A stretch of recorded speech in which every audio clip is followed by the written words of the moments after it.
Hello, good morning. Welcome to the morning news on TV3. My name is Christabel Success Treve. Coming up this morning, 5 members of Parliament reintroduce bill seeking to amend Criminal Offences Act 1960, Act 29, to prohibit individuals from declaring, accusing, naming or labelling another person as a witch. Also in this bulletin, government plans to reserve a greater share of public medicine procurement for qualified local pharmaceutical manufacturers. And much later, government soon to issue its position on the Constitutional Review Committee report after a careful assessment.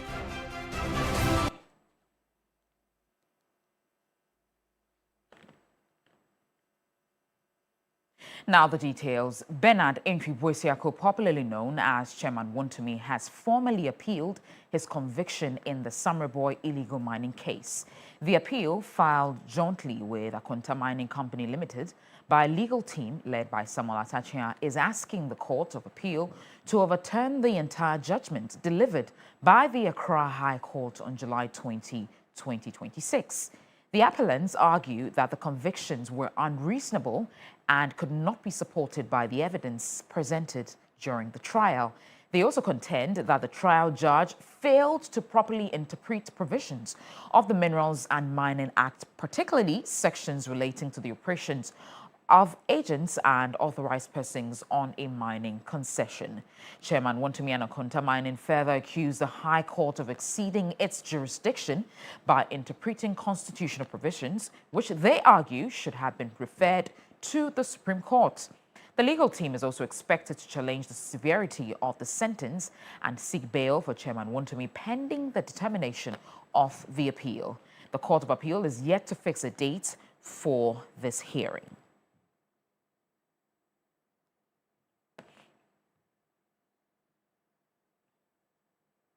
5 members of Parliament have reintroduced a bill seeking to amend the Criminal Offences Act 1960, Act 29, to prohibit individuals from declaring, accusing, naming or labelling another person as a witch. This law was first passed in July 2023, but did not receive a presidential assent and died with the Parliament. Christian Yali reports that the House has also started commentary on the 2026 mid-year budget report. Beyond the primary target of making it a crime to label, accuse, or name another person as a witch, the Criminal Offences Amendment Bill is also geared towards outlawing the old practice of witch finders and witch doctors, while strengthening legal protection for victims of such allegations. Former President Akufo-Addo declined to assent to it when it was first passed by the 8th Parliament in July 2023, but it has made a comeback. There are fresh sponsors like Kwame Enyimadu, but it still has 5 legislators pushing it. Human rights and civil society groups have over the years been advocating for stronger legislations to protect victims and vulnerable groups against witchcraft accusations, which often and disproportionately target older women in parts of northern Ghana. It is expected that its passage and assent will help protect vulnerable groups from violence, discrimination, and other human rights abuses linked to witchcraft accusations. There was a shortfall of revenue to the tune of 5 billion Ghana cedis upon all the 8 new taxes that the government puts in place in 2025. MPs have started commenting on the mid-year budget review, with the minority accusing government of under-executing its budget by 30 billion cedis and not spending right. This year, half-year expenditure is down by 31.3 billion Ghana cedis. Government is therefore not balancing the books, Mr. Speaker. They are is balancing the books by just not spending. And if spending, not spending at the right places. Mr. Speaker, capital expenditure saw a downward trend of 14.3 billion. Economic activity is not flourishing, and it will not help develop the economy. We are stifling growth by not spending in the right places. This government, this minister, made promises of projects, jobs, and programs to the tune of 30 billion Ghana cedis, which it has not executed as at half year. Here, what on What's the young country that we inflation 5%? You know, where we marry? A proper scale for chrome to be antazi. Now inflation are performed. To which, Mr. Speaker, our mothers who sell in the market say they've seen what you are doing. You have sterilized all the money, so there's no money to execute demand. The majority denied the assertions that government is not spending. In 2017, they budgeted to raise 44.96 billion. They ended up by getting 41.25 billion, making a net unrealized revenue of 3.71 billion. In 2019, they budgeted to raise 58.91 billion. They only had 54.56 billion, making a loss of 4.34 billion. Atuforsen in 2025 spent 94.4%. On what grounds are you saying he's not spending? The scorecard for Dr. Atuforsen is reflected in price stability. Now, ranking member on the Economy and Development Committee, Kojo Oppong-Nkrumah, has indicated that the minority will file rights to information RTI requests to obtain details of 3 tax administration agreements recently approved by Parliament. On Tuesday, Parliament approved 3 multi-year expenditure commitments for the implementation of a fiscal electronic device policy, a Ghana domestic revenue collection platform, and a cross-border e-commerce VAT monitoring and collection system. The Minority Caucus has opposed these 3 transactions, primarily because the majority side is refusing to disclose very significant pieces of information that are required to allow us to fully participate in these transactions. And that's why we have opposed them on the floor.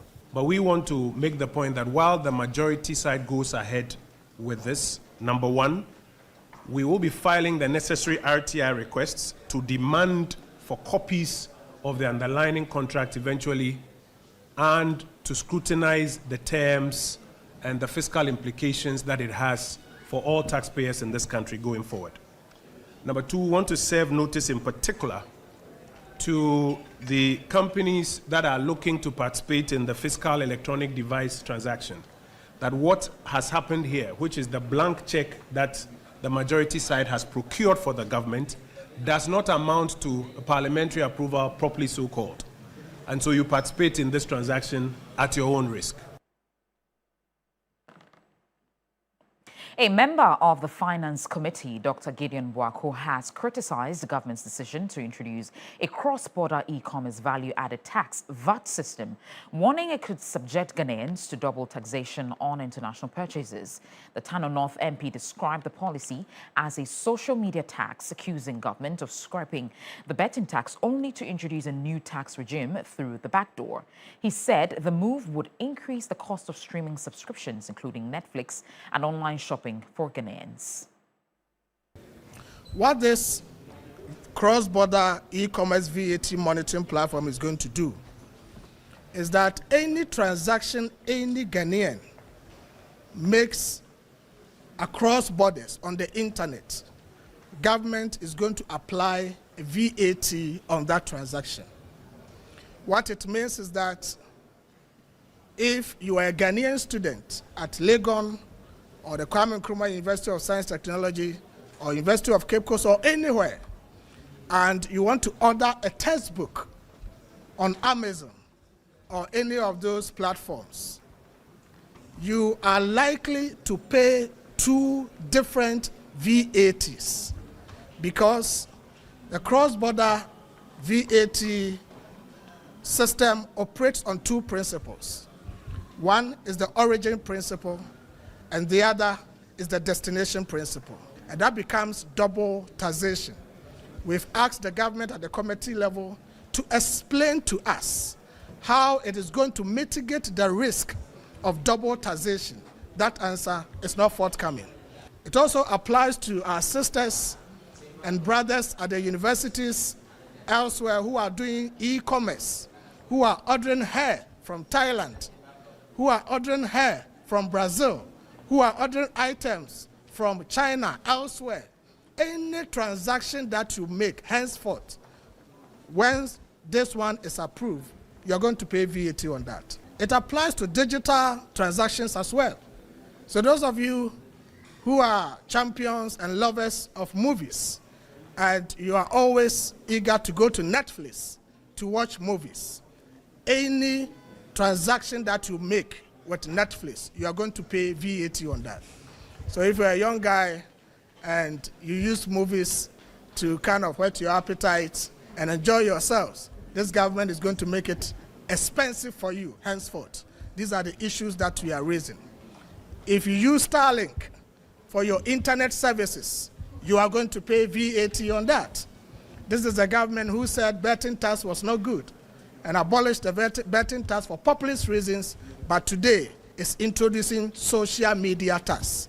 Because this thing we are talking about is nothing but social media tax, such that any transactions that you do, you're going to pay VAT on that. I stand to be corrected, but I want to hazard the thought that it is likely that even if you boost your video, you're a TikToker, you're a blogger or whoever, and you boost your video or picture or anything on Instagram, on Facebook or Twitter, on TikTok, government is going to charge you for that. So the younger generation of this country should pay attention to that. Education authorities remain optimistic about ending the double-track system in senior high schools with expanded school infrastructure nationwide. But education policy analyst Dr. Peter Partey-Anti insists the timeline is unrealistic and urges government to clear to Ghanaians.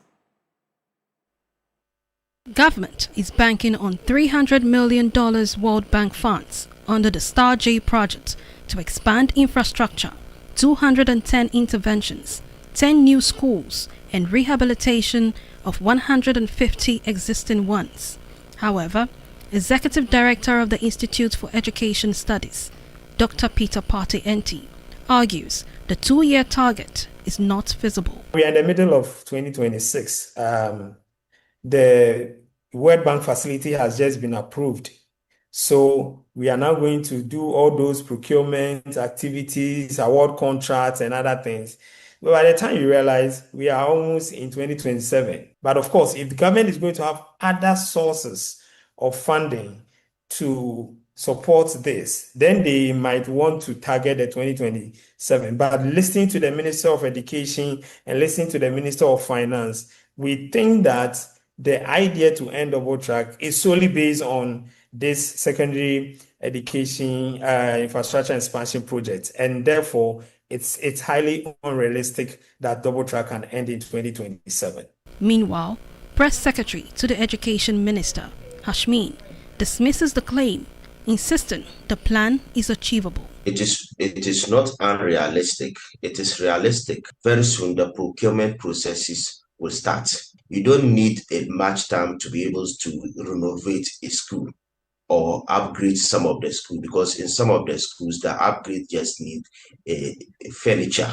Getting the right contractors for it, procuring furniture shouldn't take a lot of time, and then renovating some of the schools too shouldn't also take that time. We are very optimistic that we will be able to work within the time frame to be able to end the double track as promised. He says beyond infrastructure, the rollout includes teacher training, resources, and materials to guarantee quality secondary education. Beatrice Soa, TV3 News, Accra.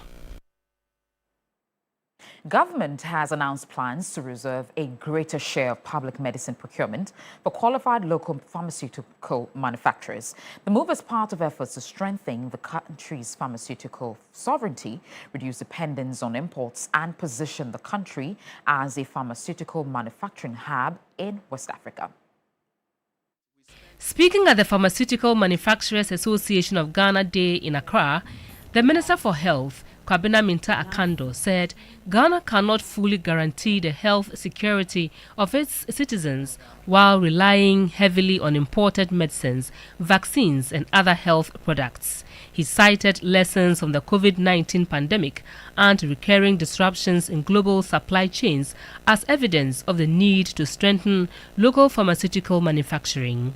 To translate the policy into action, the Ministry of Health is reviewing its procurement arrangement to use public purchasing power more strategically.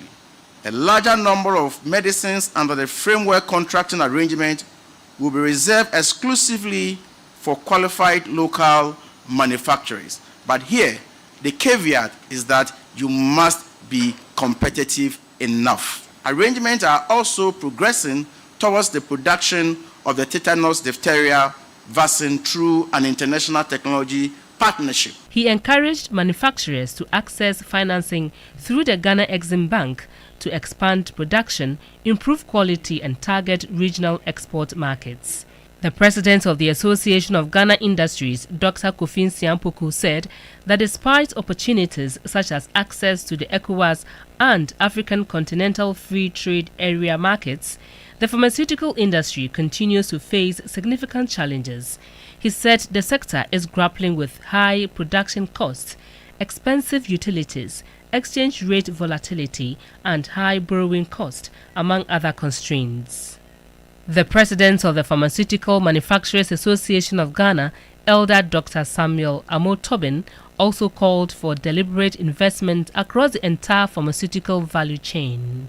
We must invest in research, in modern manufacturing technology, and in training a new generation of scientists, engineers, and quality assurance professionals. The Vice President, Professor Nana Jane Opoku-Agyeman, has noted that the government is due to issue its position on the Constitutional Review Committee report after a careful assessment. The Constitutional Review report, which was submitted to the President in December 2025, is yet to be acted upon after 8 months. Speaking at the 150th anniversary celebration of the country's Supreme Court, the Vice President, Professor Nana Jane Opoku-Agyeman, indicated that a constitutional review is not synonymous with altering legal provisions, but an exercise which reflects the demands of an evolving society. She maintained that government will soon assess and implement the recommendations from the report. I'm pleased to state that government is carefully considering the committee's recommendations, and in keeping with our commitment to openness and constitutional governance, will issue a position paper setting out government's considered position. That constitutional reform must strengthen public confidence, deepen democratic accountability, and preserve the delicate balance upon which our constitutional order rests. Reacting to the Constitutional Review report, Chief Justice Paul Bafo-Boni called for implementation of reforms which will increase confidence in constitutional institutions in the country. Ultimately, constitutional reform is never about giving more power to institutions. It is about enabling institutions to serve the people better. That must always remain our guiding principle. The judiciary has never claimed perfection. No institution honestly can. There remains delays we must reduce. Processes we must simplify. Infrastructure we must improve. Technology we must continue to embrace. And public confidence we must continue to earn. Acknowledging these challenges is not a sign of institutional weakness. It is evidence of institutional maturity. Former presidents of the National House of Chiefs and the Agbogbo Mafia of the Asogli Traditional Council, Togbi Afede XIV, indicated that it was time to cap the appointment of Supreme Court justices. One way to do it is to take a second look at the way we appoint our justices. From the beginning, they are made to be impartial. And also, the absence of an upper limit to a number, or the total number of Supreme Court judges that allows adding, and adding, satisfy political objectives. The Grand Deba climaxed the month-long 150th anniversary celebrations of the Supreme Court. Lodi Rasari, TV3 News, Accra. Before we head out, transport unions have suspended plans to increase public transport fares by 30% after holding crunch talks with the Minister for Transport. However, the unions warn the proposed hike will be implemented if fuel prices rise again in the next petroleum pricing window on August 1. The decision to suspend the planned 30% transport fare increase follows a meeting between transport unions and the Ministry of Transport on Tuesday to address concerns over rising fuel prices and the increasing cost of vehicle spare parts. Drivers say These twin challenges have significantly increased the cost of operating and maintaining their vehicles. Petroleum prices have seen repeated upward adjustments in recent months, prompting transport operators to argue that they can no longer absorb the rising costs and must pass part of the burden onto commuters. However, after discussions with the Transport Minister, Joseph Bukari, the transport unions agreed to suspend the planned 30% fare increase. Deputy spokesperson for the Ghana Private Road Transport Union, GPRTU, Samuel Amoa, justified the decision to suspend the proposed fare increase, but stressed that the reprieve is only temporary and will depend on development in the next fuel pricing window. Where it has gotten to, the drivers are suffering. A driver will work at the close of the day, he will use all the money to go and buy fuel. They cannot make their sales. If car owners also don't meet their sales, it's difficult for them to also repair their vehicles, for the vehicles to come back on road because of the high cost of spare parts. So based on that, we propose that if government don't do anything about, the most especially the petroleum product, it's likely that we also come up with a fare increment of 30%. He also emphasized that no official fare adjustment has been approved, urging drivers to refrain from charging unauthorized fares. What I will tell my drivers right now is that transport fares has not been increased. We propose 30%, yes. Government says that we should hold on to see what will happen next. So every driver should remain calm. Nobody should go out there to go and increase transport fares. Meanwhile, Executive Director of the Center for Environmental Management and Sustainable Energy, Benjamin Sia, is urging the government to introduce measures to cushion both transport operators and commuters against the impact of rising fuel prices. I think the government should, as soon as possible, look at relaxing some of the margins or cutting some of the margins so that prices do not exceed 20 Ghana cedis per litre. That's one intervention within the short term that government could do between today or tomorrow. The other term in terms of the CTO side is to critically engage these CTOs so that the expected or estimated percentage that is likely going to be put on transport cost will not reach that far. I think that I've seen they proposing 30%. I think if government negotiates well and even gets 10% or 15%, it serves both the interests of the CTO and also serves the interests of commuters. He noted that the next pricing window could impose severe hardship if nothing is done about the situation.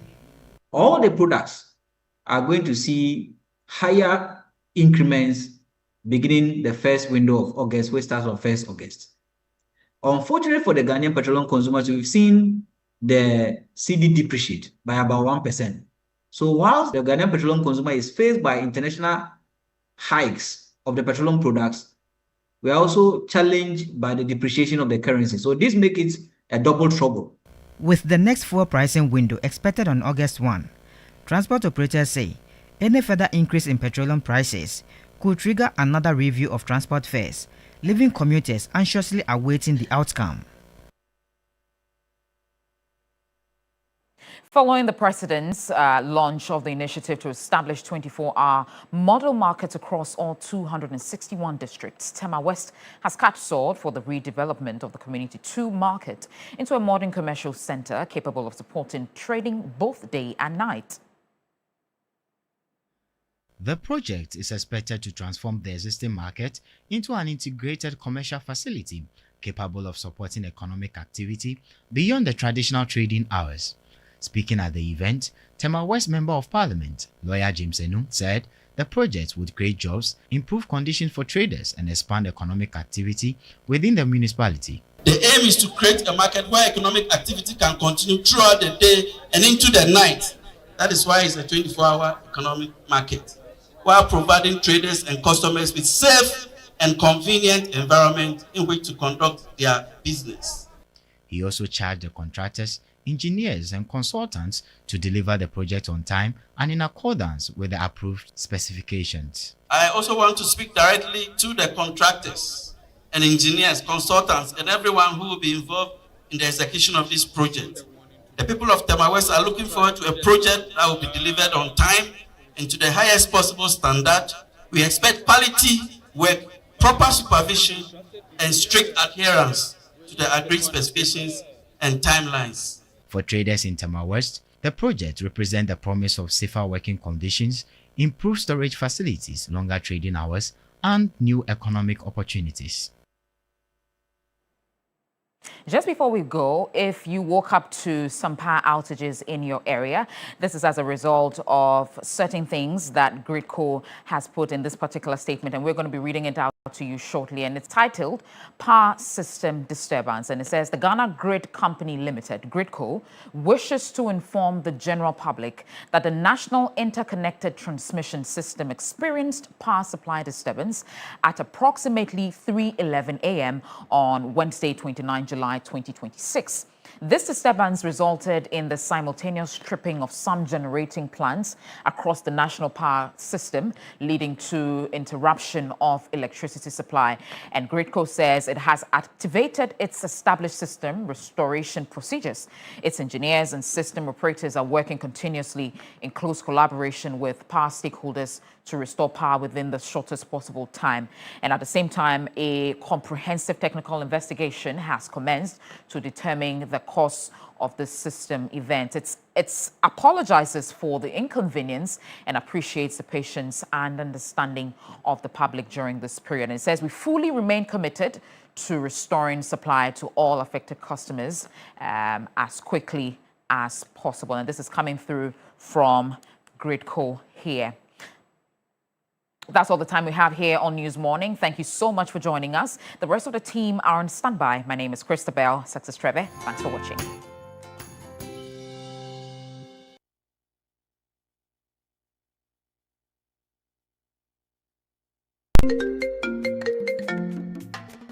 Hello, my name is Pamela from Customer Service. Please revalidate your account by texting your Ghana card number to 0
And just going by the theme and the title of that song by Rude Boy, formerly of P Square, and our own Sarkodie, as you're blessed and alive, we all have to thank God for having a blessed morning, and we all wish you a blessed day as well. Let me say good morning to you, Pai Fianku. You work with engineers and planners. Of course, we have Chairman Ibrahim Mahama, who is the Group Chief Executive. Rafik is there as well. Alhaji Nuruddin.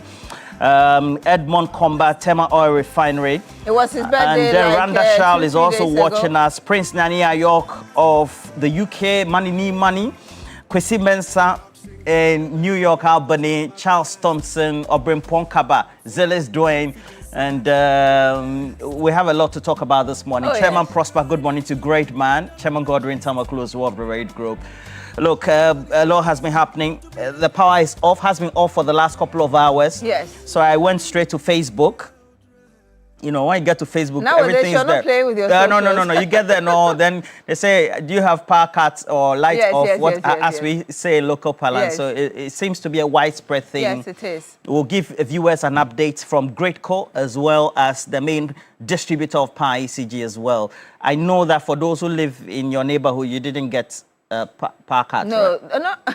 There's lights out everywhere. Oh, okay. Yes. And it felt quite dangerous driving this morning because the streets are very dark and wet as well. And then you have to also deal with cars coming from the opposite direction with highlights and those directly behind you reflecting in your mirrors as well. I felt like I was being bombarded front and back with lights, with darkness on the road. It was quite difficult driving this morning. Especially if you don't have highlights when it comes to... Yes. Yeah.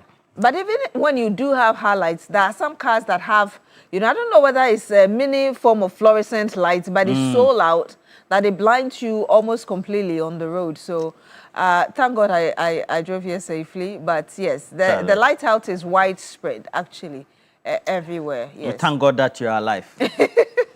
You could have had some dangerous incidents on the road. But talking about what is danger, Galamsey is still on, and it looks to be intensifying. So the question we're asking this morning is, why is government looking on? And those who have been appointed by the President of the Republic to be his representatives and supervisors in the various Galamsey-prone areas, not doing anything. We'll bring you some latest exclusives from our own reporters, but also tell you what has been happening based on media reports and then also from the coalition itself, what their concerns are. So we'll be occupying the latest when it comes to the issue of illegal mining or Galamsey this morning. And we will be looking at some of the endemic areas and be asking the question, why nothing is being done so far and why we shouldn't have the president make sure that his own people who are perpetrators are brought to book. Key question this morning. So we'll be having that for our big conversation for big issues this morning. Of course, we have the Blaster Squad in today, Zato Solo, and of course we have Ede Magbana joining us. Dr. Ken Ashigbi will be joining us this morning as well. Then we'll have Pakwesi Shandoff representing and speaking for the sector ministry to be joining us and ask the key questions on the subject. But we have the latest on Wontumi. Yes. But before we even go to Wontumi, it's quite intriguing the locations of these illegal mining activities. In front of a police station, and then you have around Agenda 111. If you remember, was it last year? We also had the Railways Authority going to some parts in the Western region. People have mined, almost removed the soil under the rail lines, and very, very strategic places aside from the regular forest and water areas that we have these illegal mining activities taking place. And so really quite worrying. And the question you asked right on spot, we need to be able to identify those. And again, I just refer to what happened last night, for instance, when we had the former Lands Minister, Yunus Afuseni, on Agenda joining us last night. And his conclusion was that you have government officials or government in power not deciding to prosecute people who are found to be corrupt or involved in any kind of illegality because it doesn't want to be tagged.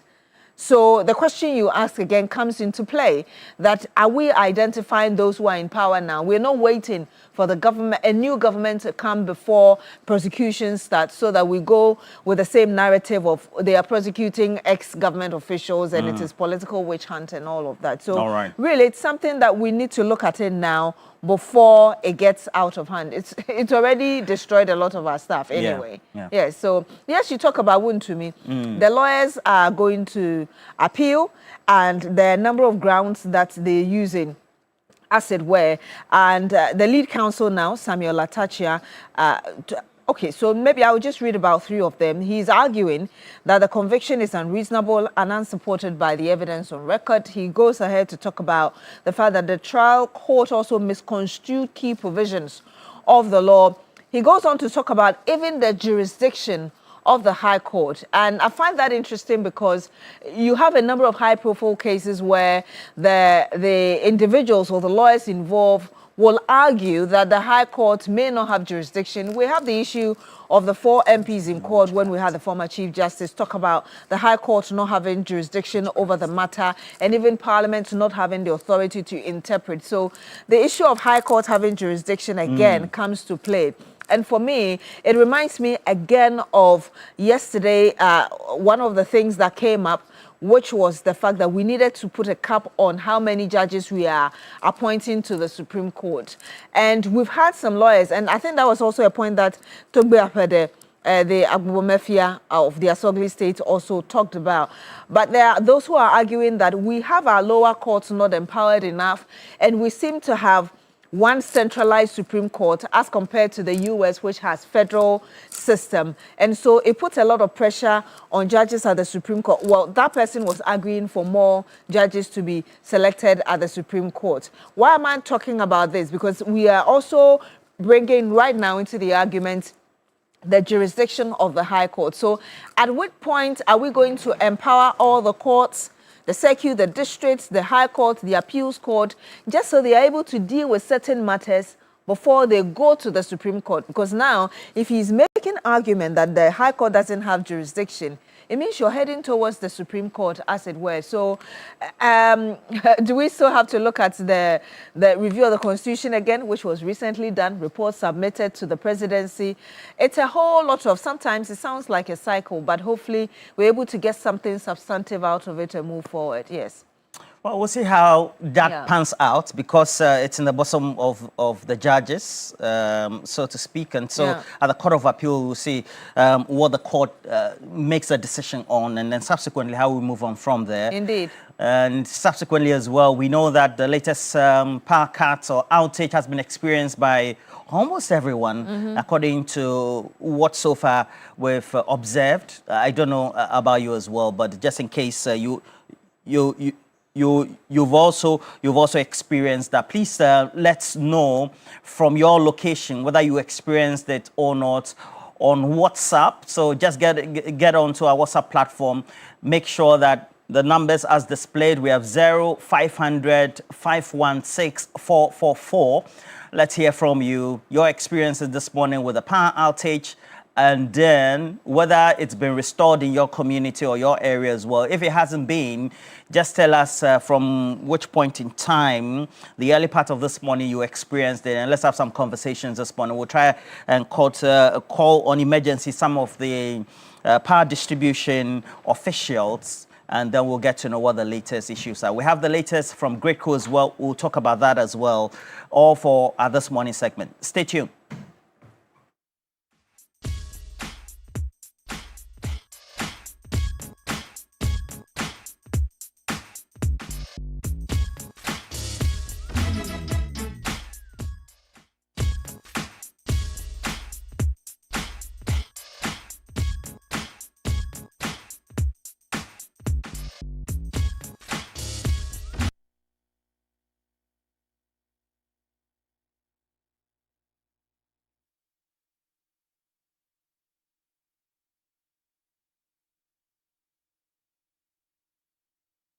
Again, we're back. Just make sure that if you're watching us from our social media handles as well, whether it's TV3 Ghana across Facebook, YouTube, or wherever we're live, please make sure you send us a message. If you experience, you are in country Ghana, you did experience a power outage, please let us know, because we have an official statement from the Ghana Grid Company. They are the official and sole distributors of power when it's generated right here in their republic and subsequently distributed by the Electricity Company of Ghana. And from you, please let us know the latest. And yes, incident sites as well from all of you will get to know as well. But Beatrice, points will be quite interesting so far.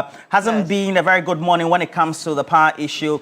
But I guess for those in Accra, fortunately, it's been a rainy morning. So at least when it comes to the temperatures, you'll be waking up not too bad. But again, not having light also means that some discomfort for consumers as well. So, okay. Indeed, yes. So, I mean, I just hope that the rippling effects are not that bad. Because this started very, I mean, if you look at the Gridco release that I know you're going to go through, it talks about the lights going out around 3:11 a.m. And so if your work entirely revolves around electricity, it means that you're going to suffer some kind of loss. But obviously, I think the statement talks about working assiduously, as it were, to resolve this. And also, I like the bit about safety. Yes, we want to bring the lights back as soon as possible, but we're also considering safety. Roland, which other details can you give us regarding the statement coming from Gridco? Right, so the latest being the statement from the Ghana Grid Company is indicating that their information for the National Interconnected Transmission System experiencing power system disturbances. And they said this occurred approximately 3:11 a.m. this morning. That will be on Wednesday, the 29th of July, just in case you're watching us outside the jurisdiction. And the disturbance, according to the statement, resulted in simultaneous tripping of some generating plants across the national power grid and has led to interruption of electricity supply. So it seems to be a national issue. Yes. According to the statement, Gridco so far are indicating they have activated established system restoration procedures. The engineers of Gridco and other engineers of the system operators, according to the statement, are working continuously.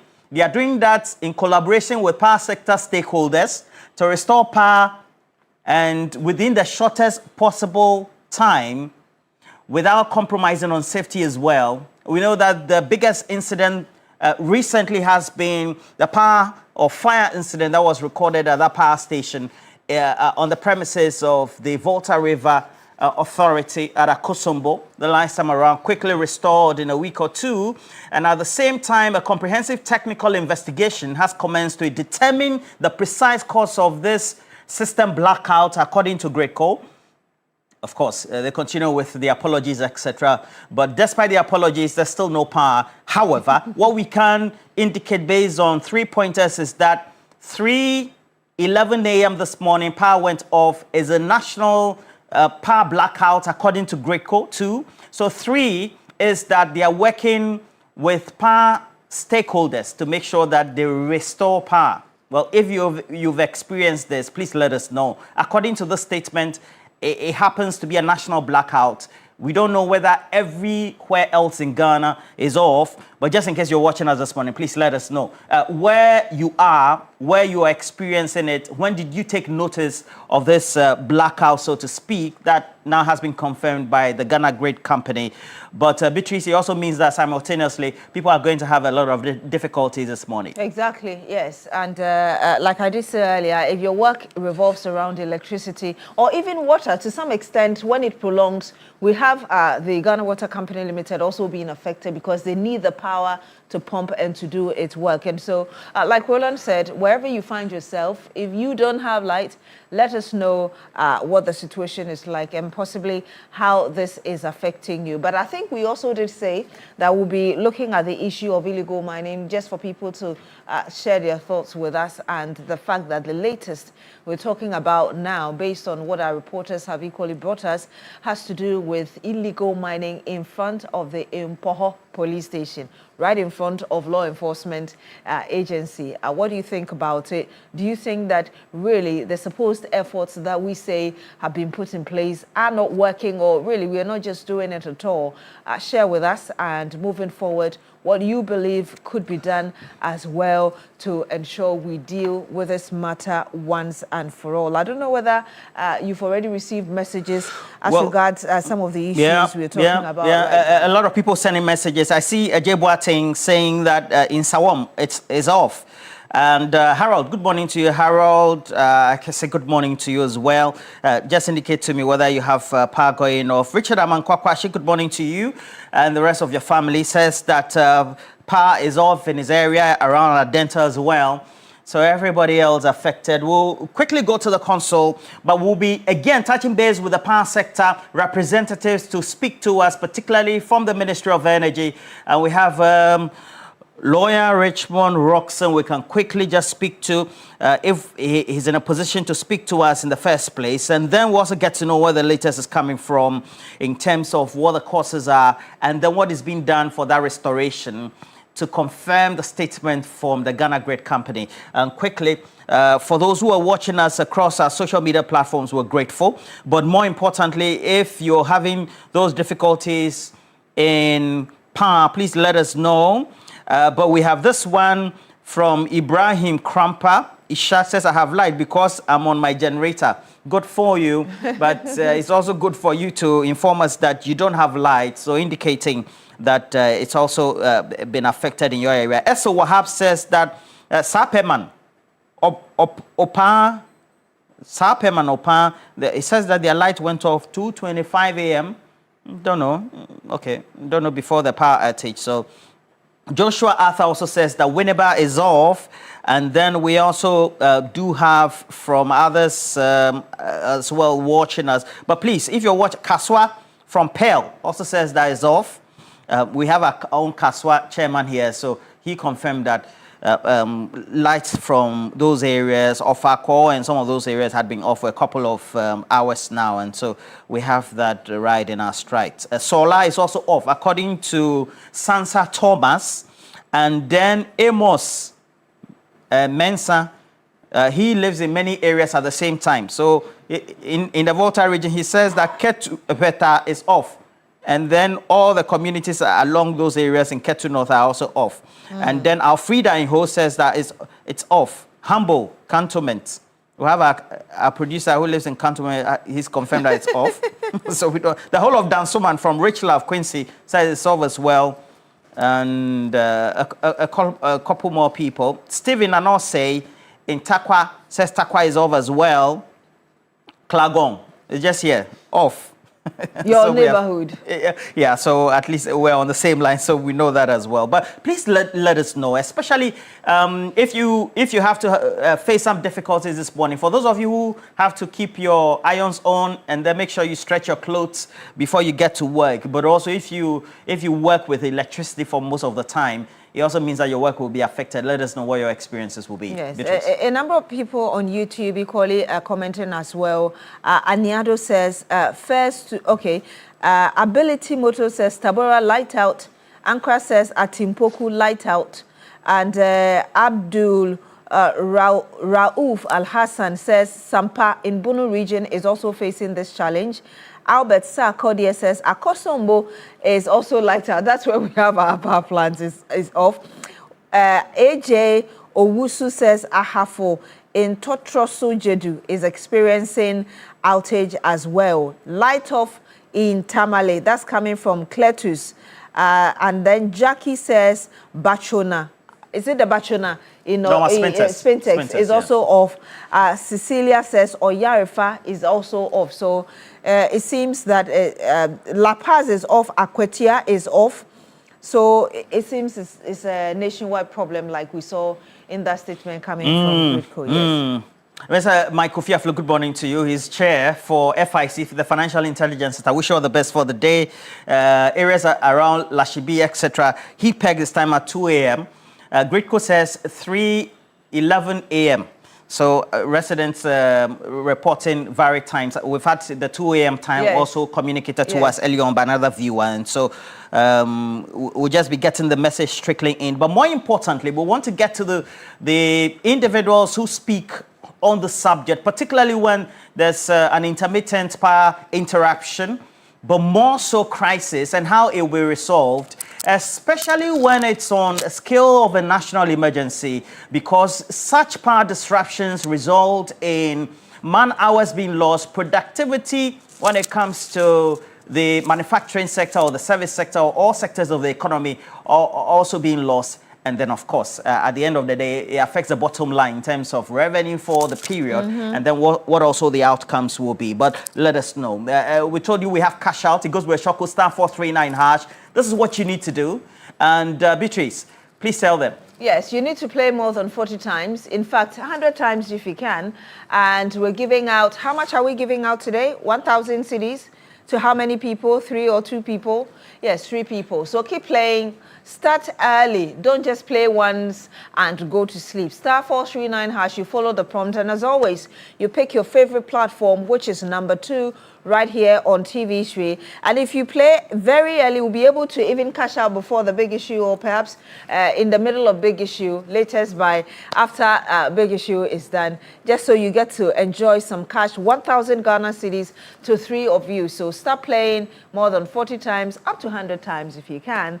*439#. Follow the prompt, pick your favorite platform, and it's right here, number 2, TV3. All right, so we read a couple of comments on our WhatsApp console. Let's scroll up or down. All right, it's been refreshed quickly as possible. And Shadrach, thank you for the latest, as well as... Okay, we'll scroll down. Scroll down. Okay, then, you know, as WhatsApp is, you have to look out for today. So we'll look out for today. And then when we... Okay, so we've seen today. And this one is... Okay, we have one of our loyal viewers watching us from Lagos, as the DJs will say, inside Nigeria.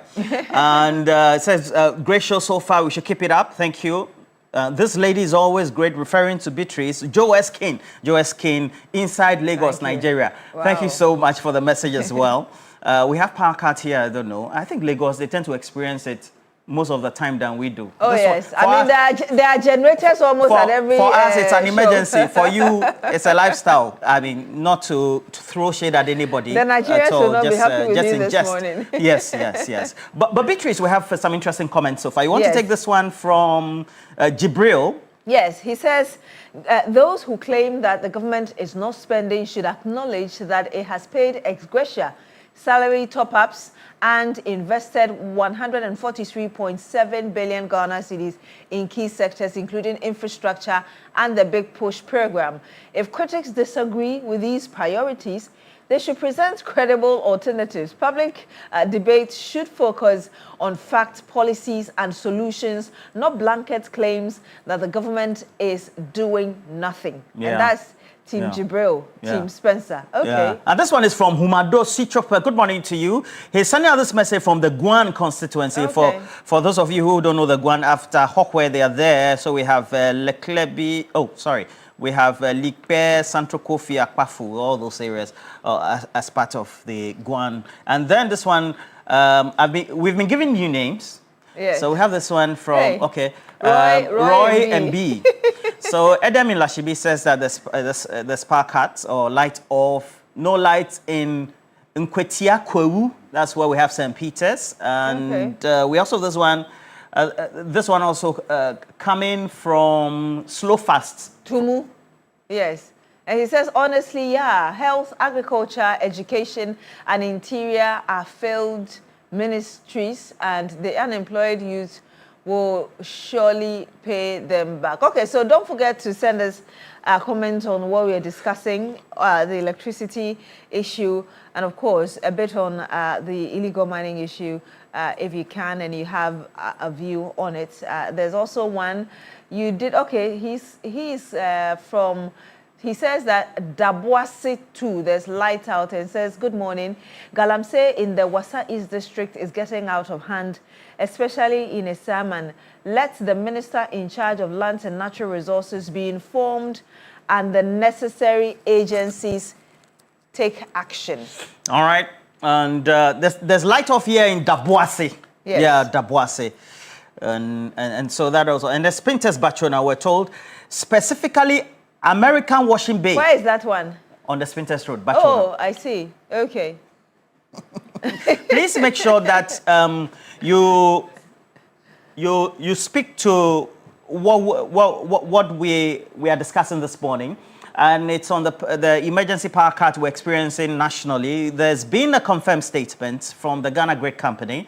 And quickly, Beatrice, again, will apprise you of the latest, just in case you're now switching your device on and watching us, whether it's on TV3, across TV3 Ghana on social media. It'll be Facebook, YouTube, TikTok, X, or wherever you're watching us. We're grateful you've joined us, though. But the latest statements coming from Gridco will apprise you of that. These are the comments coming from many of you indicating where you are, whether you've experienced a power cut. But, Beatrice, we have to go back to the statement by Gridco just to confirm what the issues are, what Gridco has indicated, the time that they noticed that power has been off nationally, and then just to make sure that we do the confirmations right. And quickly, we'll just realign the statement on the dashboard for you as quickly as possible.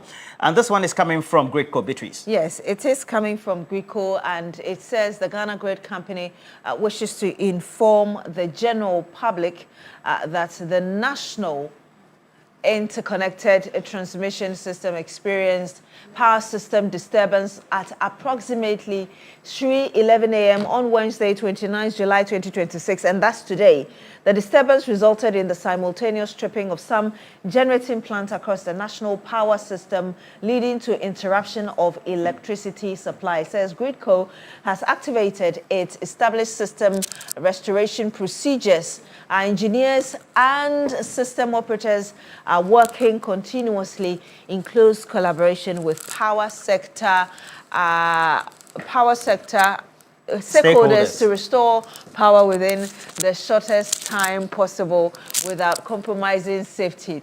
At the same time, a comprehensive technical investigation has commenced to determine the precise cause of this system. So it means that as of now, we do not know the cause yet.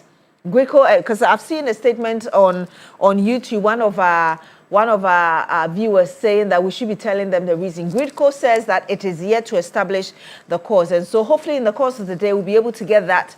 And obviously, Gridco is sincerely apologizing for the inconvenience and appreciating as well the patience and understanding of the public during this period, and says that Gridco remains fully committed to restoring supply to all affected customers as quickly and safely as possible, and will provide further updates as more information becomes available. But there's also a message coming in from one of our viewers who says that power has actually been restored in his area.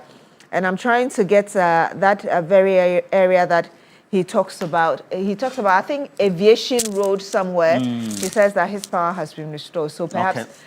So please, if your Gridco is indicating that they're working simultaneously with their power stakeholders to make sure there's restoration following that interruption that has been experienced on the national grid. So while we are apprising you of what the latest is of the blackout, just in case you experience power coming in your area, please let us know as well. Yeah, so that is Daniel. He says Third Gate and Aviation Butcher Road, they've had their power restored. Okay. Third Gate, Aviation Butcher, close to our Adenta area. Okay, so let us know. So we'll go back to the comments and then let's get to know. We'll speak to lawyer Richmond Roxon of the Ministry of Energy and get to know what the latest is. So we're working the lines to make sure we get the latest, and Shadrach will make sure that we're in a position to do so. But in the meantime, I'm going to look for today, so that we'll be in good stead.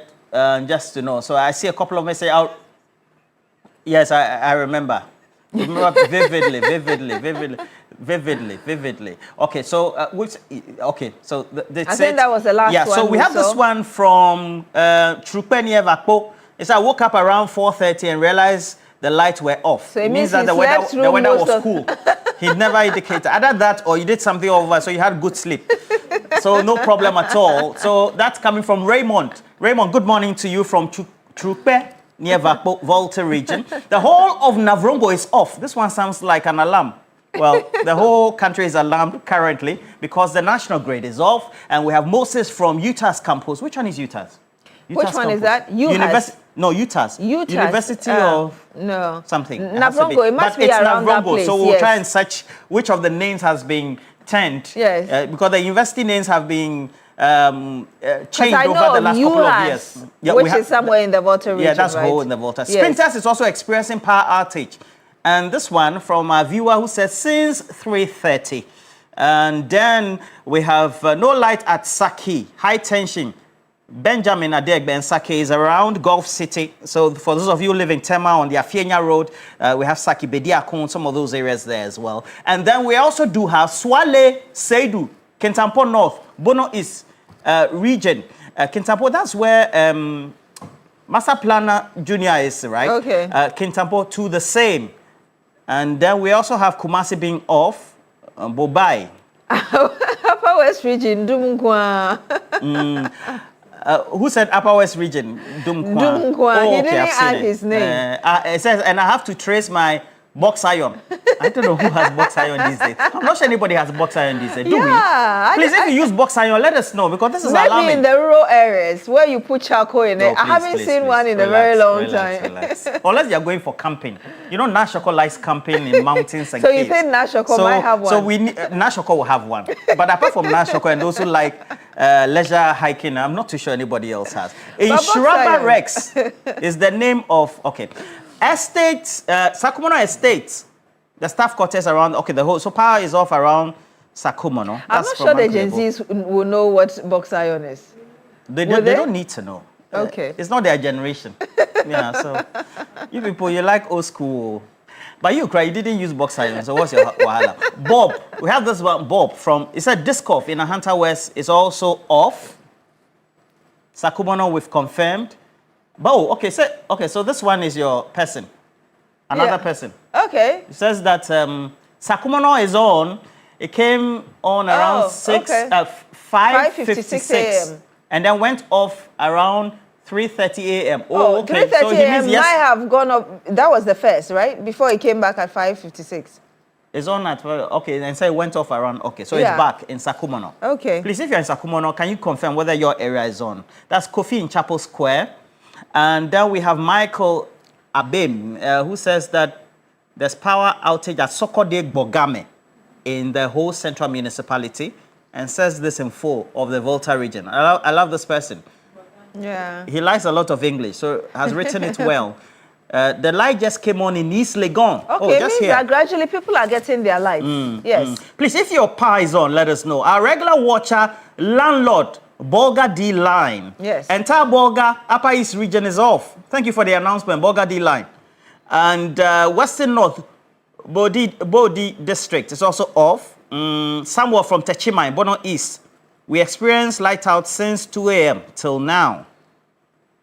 Nungwa is now on. Nungwa is now on. Kumasi, Francis says that Bobai in Kumasi is off. I hope I pronounced the area well. That's the neighborhood well in Kumasi. We've seen Rex is back with Dumunkwa. It's Gala. It's a Ghana dear. If not Dumso, it's Gala. It's Gala. Okay, you're talking about Gala. I'm saying if not Dumso, it's Gala. What country Kra is this? Or which country is this Kra? And we have this one from the Volta region. Can you just take us through this one? He's a regular watcher. Senior Roland and Madam Beatrice, he says, we are also affected. We, the people of Angloga and Keta, are experiencing the power outage as well. At that time, I was busy doing my research, hoping the power would be restored. However, we're still without electricity, and that's coming from Kotoka, Courage, Angloga, Lashibi, Volta region. There's Angloga, Lashibi. Roland, you know of that community? Yes. Oh, I see. Okay. Thank you for letting us know as well. Okay. There's an area, a neighborhood in Angloga called Angloga Lashibi. Okay. Thank you for letting us know as well. And, one day I'll take you to that area. Yeah, I'll take you to that. I've been to Hoho in the Volta region. I loved the place. You do. I'm yet to explore other areas. You should be like Ma, be exploring places in Ghana. I don't know why some of you. So that's what we have currently. But we'll be discussing this. There's also a topical issue. We'll be asking our guests next when they come on big issues. And Beatrice, you've seen the police brutalities meted out to the nursing training college students. Who were told who were protesting in the Bono region. Is it the Bono region specifically? In Krobo, specifically in the Bono region.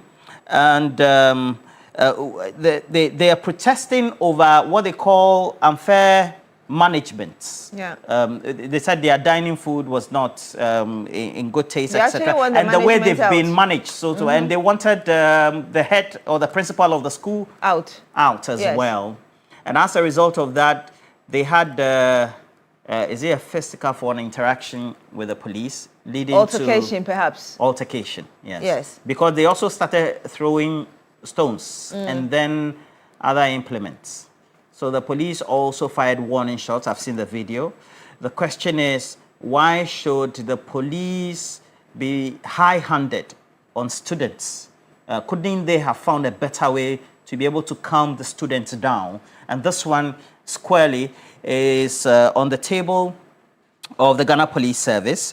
And so we'll be asking some key questions. Let me say good morning to you, the Director for Police Operations, Ghana Police Service, COP Tekujo. Wishing you all the best for the day as well. But again, I'm sure we can also get in touch and get to know what the latest is on the subject. Indeed. And get to know what the police is doing, not only to calm tensions, but also get to investigate the subject. It's a big issue, replicated across social media. The videos, just not nice, how the students were treated, but more importantly, the actions of personnel of the Ghana Police Service who were deployed to that incident site.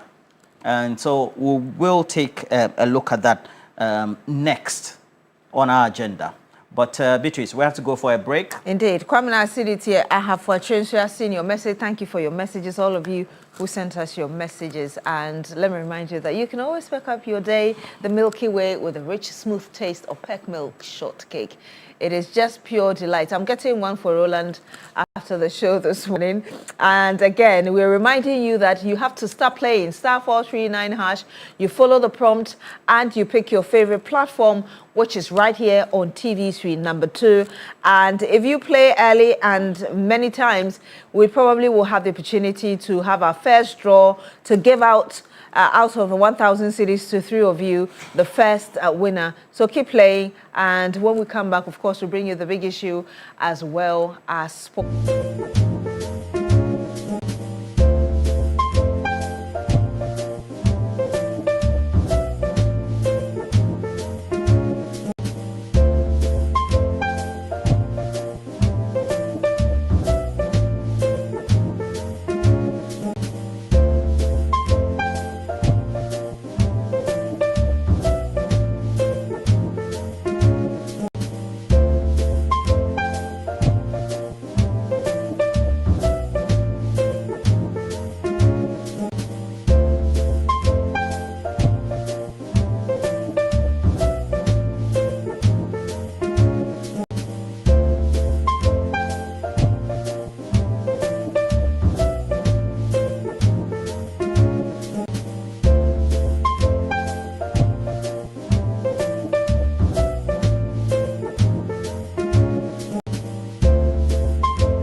Well, just in case you were watching, you saw me briefly and then I was faded out, yeah, because we're getting ready to make sure that we got everything in place and everybody well seated.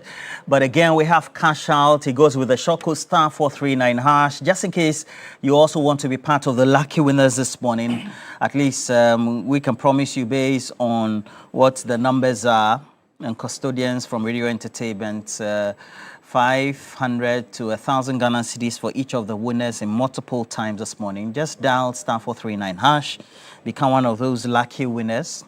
You can only do that if you increase the number of tickets or stakes. Very important for us. For those who have joined us on our social media handles, we're grateful.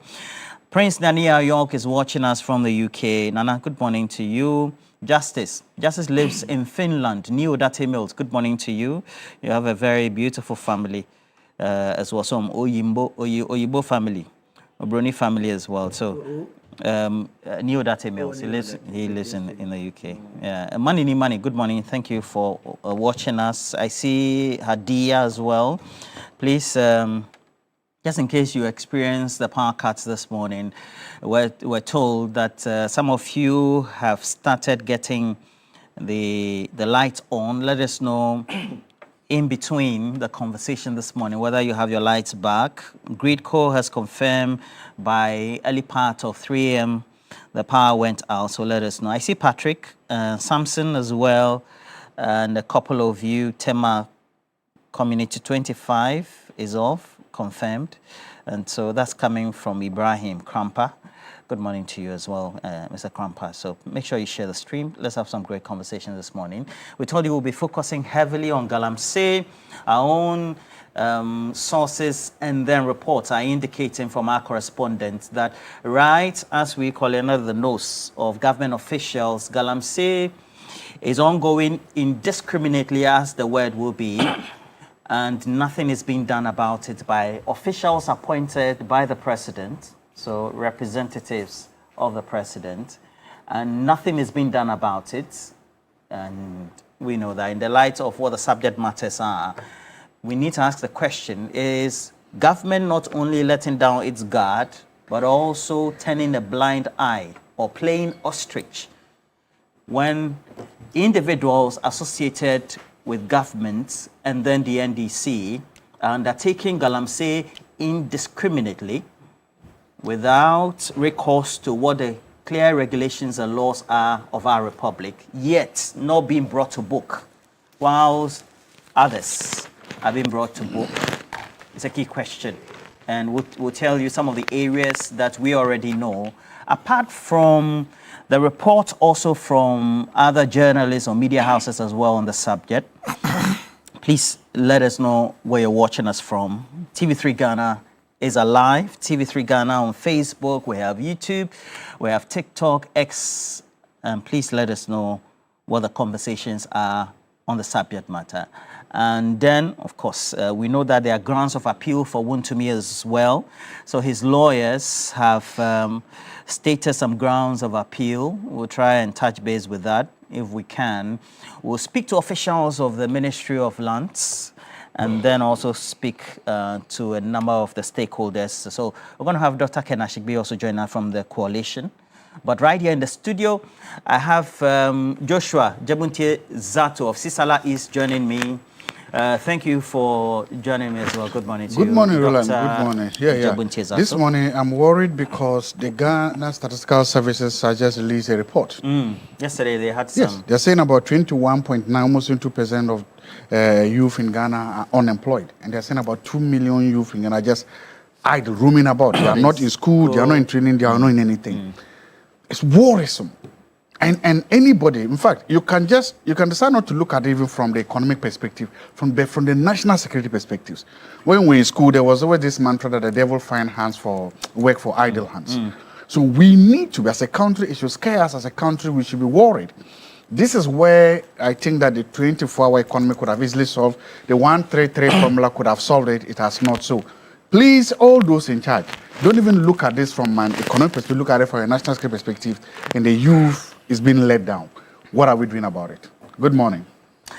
Well, we also have the Member of Parliament for Akwitia, Right here, Lawyer Bidiapo, you've joined us. Good morning to you. How are your constituents? Oh, we are doing well.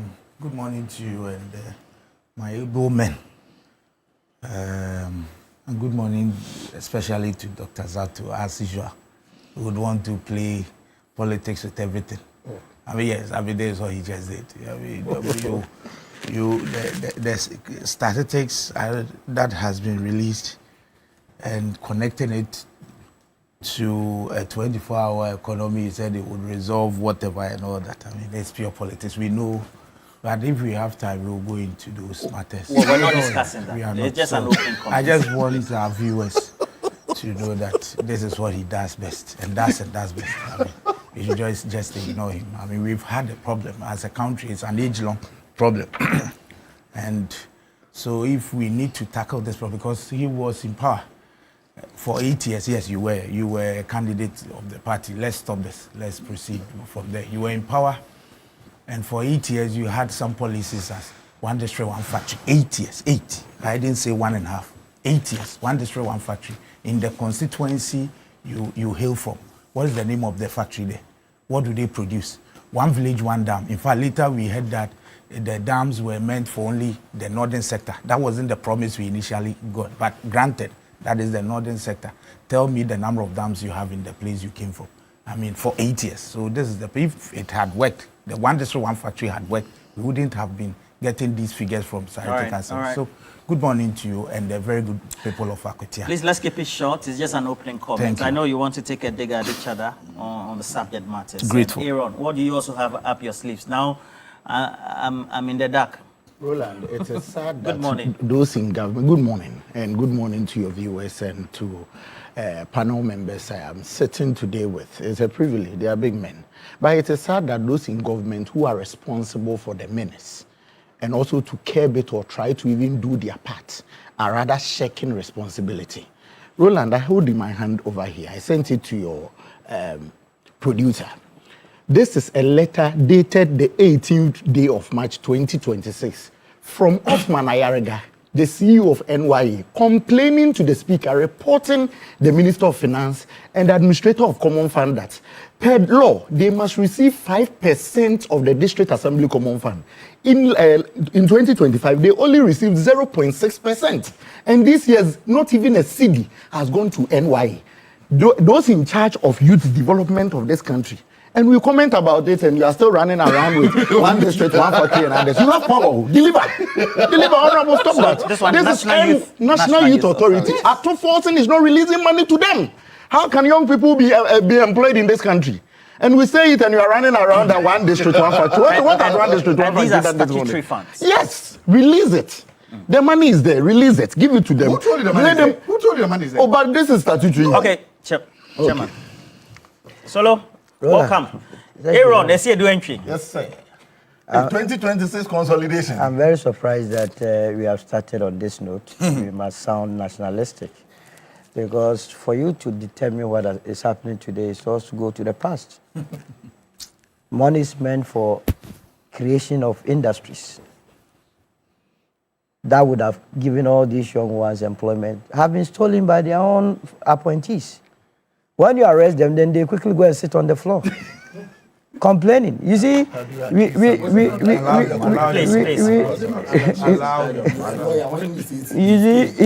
said you know the response. Please end this in 60 seconds. And so, for me, yes, the youth of this country needs job. It's the reason why this morning, you know, a couple of days ago, Valco, there seems to be some confusion.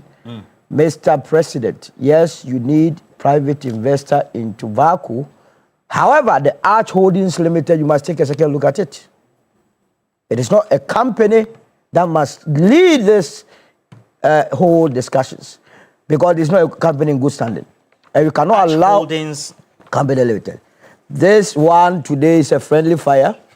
Mr. President, is it a PDS type of special? They must immediately, because when you make it a topic, we will go into it. All right. We will go into it proper. Point made. Valco is an asset, a national one that can turn around the fortunes of this country, and nobody must try to see it as his personal property. I will end it here. consolidation. We're told that based on what the business case is, you need at least $750 million in total to be able to revive Valco and then make sure that there are investors available, correct ones. Okay. That are ready. So they should choose the right ones. As a matter of fact, because we cannot continue to ship our bauxite in this raw form. We agree. The reason Guidec was brought, and Guidec we went to China some time ago. That one was a disaster, Dr. Mamuba. It was a disaster. It was a pure disaster. Don't even go there. Solo. Pure disaster. Hold your fire. Dr. Mamuba in China. All right. No, but for 6 years, Adam was in charge of trade. What did he do? What did he do? Hey, then let's discuss it. Please, gentlemen. But are you a member of the MPP? Gentlemen. He's a concerned Ghanaian. He's a concerned Ghanaian. Gentlemen. Now, you know that Eduji says that tells Solo that his blue is beautiful. And it's so obvious. I'll score the Aztec. Anyway, so you might have experienced, or you have experienced power outages since 3 a.m. Some say 2-point-something a.m. This morning.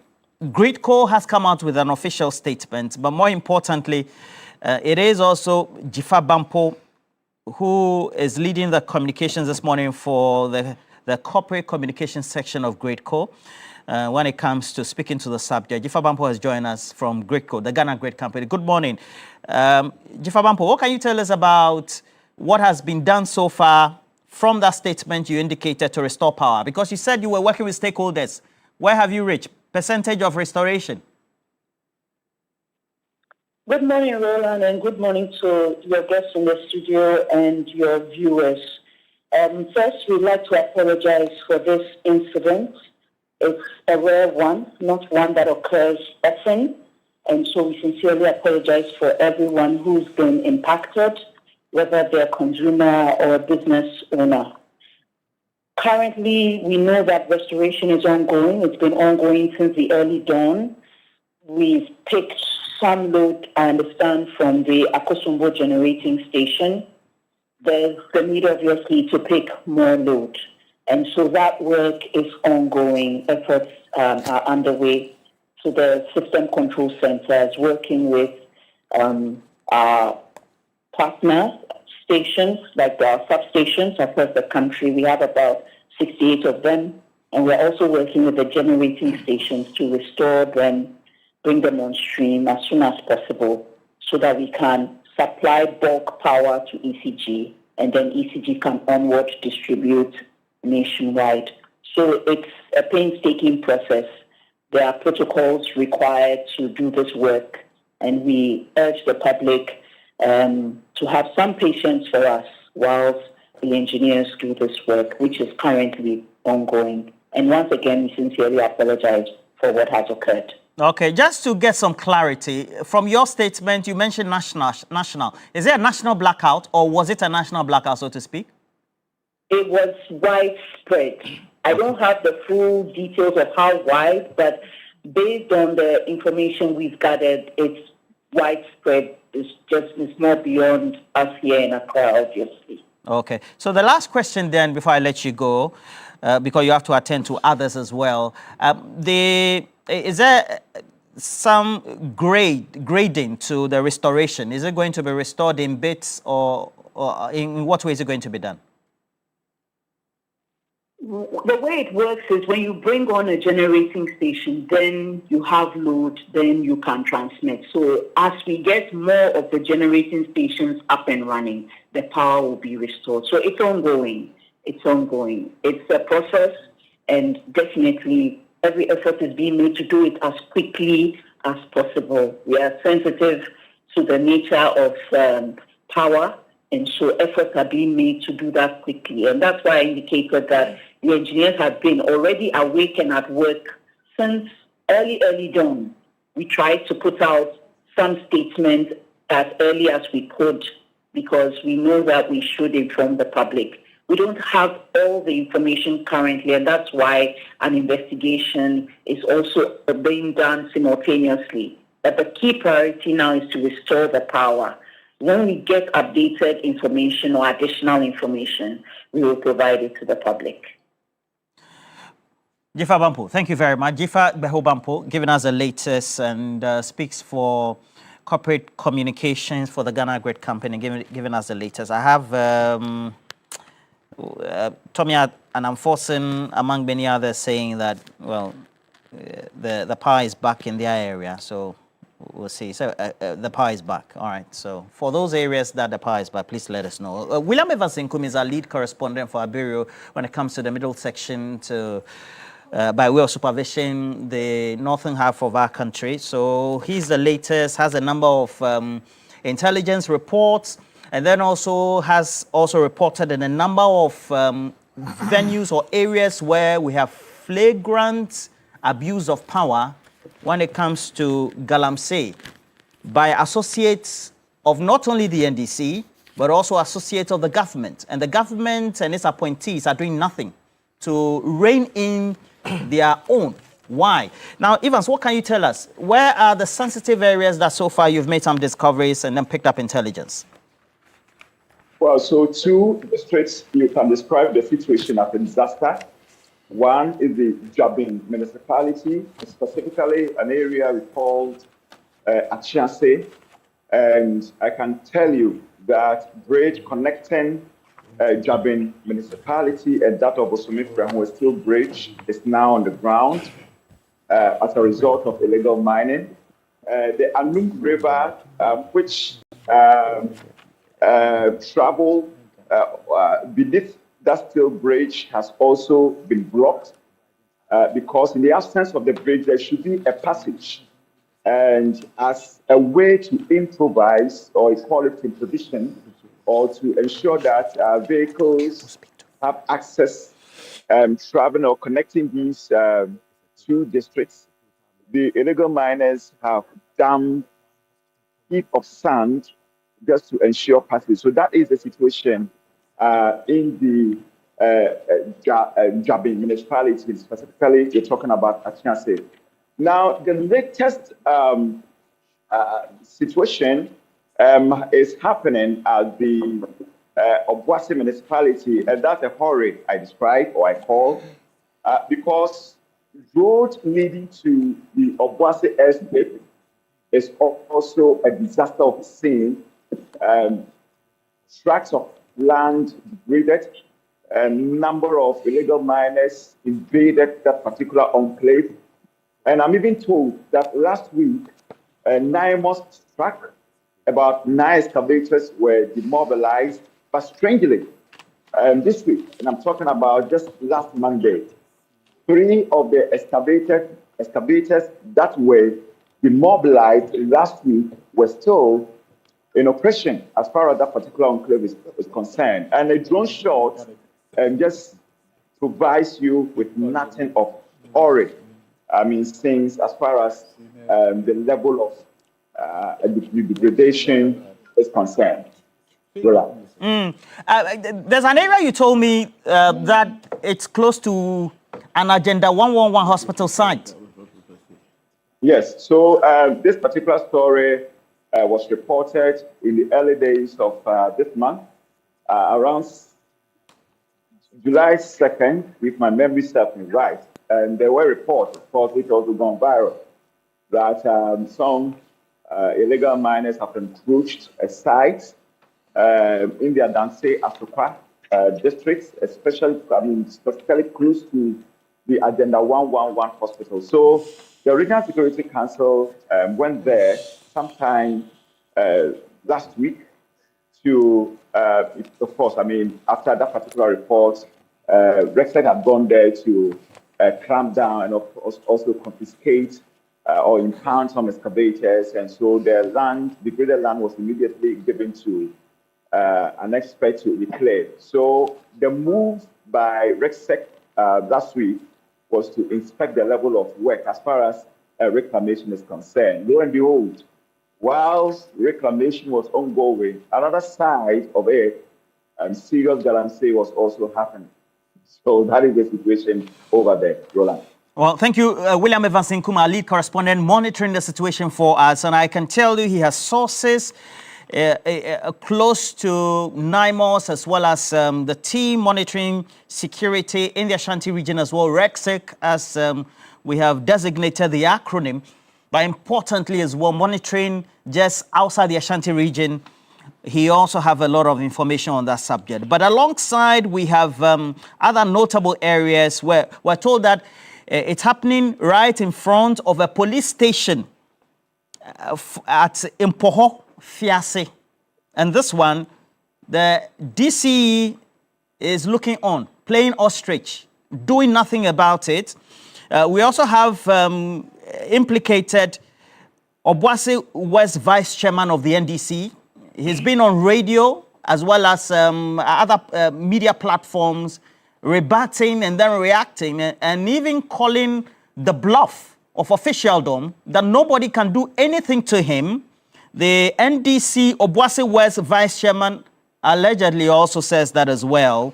And then we have the Member of Parliament for Akemodan saying that he's been doing that consistently over the last year or so, that his MC is complicit. We've had a reaction from the NCE, one Solomon Brackun, claiming that he's not complicit. However, the MP insists that he's complicit, and still, publicly, nobody has told us what investigations have been commenced against such officials of government, importantly, and then as signs of the NDC, because they are the governing party in power. And then when you go to Brim Central, the MC is also fending off allegations that he's not involved in Galamsey, to the point that now he's even making a claim and daring the gods of the Birim River that he's not involved. And if they like, those gods should kill him, so to speak. And I don't know how spirituality works with actions that need to be undertaken by officials of government. And then there are bona fide fiduciary responsibilities that they have to mete out to the people for which they've been appointed, and that nothing is being done. Now let's watch, and this is this very police station we're talking about. This is the Mpoho area. Okay, Fiase, Mpoho Fiase. And this one is like 5 meters. Or on TV, I'm seeing it as 5 meters. Could be maybe 50 meters, so to speak. And this is a police station. A nicely decorated, built police station. And around the police station, fencing this police station, are Galamsey activities. And the police looking on, playing ostrich, as if nothing is happening. Right in the front of the police station. The police station has armory. They are also cloaked with all the powers to effect arrest, if they have to effect arrest at all. And just within that area, they also have an oversight, either MC or DCE. And then even outside the jurisdiction of that MC or DCE, they also have the regional minister. Everybody is looking on. And I've already indicated the areas as well. Now, these are known prone Galamsey areas that we've always known. I'm saying before 2016, then we had all the activities, 2017, 18, and then now still ongoing, despite the promises that were made by government in opposition. And look, pure distraction. The Honorable Bedi Akun of Akwitia, what will be your response to this? Please clear your throat. Thank you. For the last time. Well, so, look, let me put it bluntly, that, yes, we indeed, as a party before the elections, promised to deal with the issue of illegal mining. Now, per the reports you are given, at least, I've seen pictures of what seemed to be some mining of a sort in front of a police station. There can never be any justification for this. There can never. And you see, so after I'm done with my submission, you will see the difference between us and them. I won't sit here and in any way or manner seek to justify what is happening. Look, the police, if it is I don't know whether it's a district police or it's a police station. Look, the head and the police officers at that end, that very police station, must be called to answer questions. I will not go for a regional minister who may be so many miles away from there. Indeed, I will not even be, side with you in calling out the DC yet. Because the one that has power of arrest is the one that is seated resides in that building close to where the Galamsees are. Let him, and I've said it also, I think on this show, on your Saturday program, I don't subscribe to this whole, conversation about always calling politicians out, except you give me reason that the politician is the one that is sabotaging the work of the law enforcement officers. I don't understand you. Okay, so this is it. Who represents? It's not about who represents. The power of arrest is with the law enforcement. Hold it. Who has? So please, if you heard me, having condemned it, the DC cannot go there and arrest. He goes there with the police or the law enforcement agencies. Unless the law enforcement agencies come to tell me, no, you see, these things we do, for all you know, without prejudice, for all you know, the law enforcement agencies or the officers may even be complicit. It happens, for all you know. And I'm saying this because of what I sometimes know. Why are we not calling them out? So they come and tell us that I made an arrest, but the DC told me to leave them off the hook. Then we will get to the DC, and I will never defend any DC that sees this and then proceeds as though nothing is happening. Do you understand the point I'm making? So first and foremost, look, find out which police station it is. If it is the charge officer, it is the whatever, please call him and ask him. I would be glad. Call him and ask him whether he's seen what is there. If you call him and he tells you that, yes, I made an attempt, but the DC or the regional minister said I should leave them, then you call them and ask them. Because you see, sometimes these things we do, we often do this, and then the people who are supposed to safeguard our laws are left off the hook just because they are not politicians. I will never look. If any DCE knows about this, and the law enforcement officers, damn the consequence. Don't tell me they are afraid. We will not take it. If you can't do your work unless you are whatever pushed around by a politician, then you are not in business. Because we can't continue like this. We promise the people that we will not so pretend over such illegalities. It can never happen. That I will not even ask of permit. That mining cannot happen where it did. So it is a complete illegality without prejudice. So let us call them out. Let's not do this and the program ends tomorrow. There is another issue and we come back to discuss it. Call them out. Where did it happen? Where is the site? Where is the police station? It is in this area. Who is the officer there? Whether it's a district police officer or whatever officer. Call him and ask him, have you seen what is happening? What have you done about it? That is what I will go for. You see, we know we have a problem. The problem is not really my issue. How to deal with it is the issue. And it is an age-long problem. It's not as if it just came. But we cannot continue like this. We cannot. Nobody is saying there shouldn't be mining. But you cannot mine, and they even left it. Look at what has happened. You see the pits, very dangerous. You see the pits as they are. Just watch what you are put. So there is no justification for this. But I would rather suggest that, you see, when it happens like this, let us find out where it is. Like your reporter is saying, let him get the police officers who are there, call them to this show, and then ask them questions and let them answer.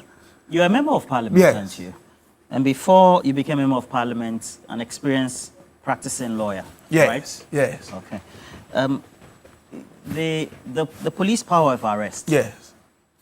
That is clothed in law, right? Yes. But within the jurisdiction where they operate, their head is a member of whether it's the DISEC. He's the head of DISEC. And then they have the MISEC. Yes, DI or MI, depending on municipal. Because you said we shouldn't go to region. You said it's far off. Well, you let me hear. Then they have MUSEC as well, and the rest, right? Yes. Okay.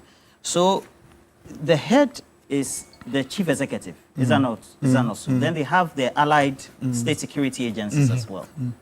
Are you saying that nobody takes notice of these, and it has to be a station officer who could be compromised or not compromised to take action over a jurisdiction? Yes, so if you are compromised, it means we shouldn't even have this discussion. You should suffer the consequence.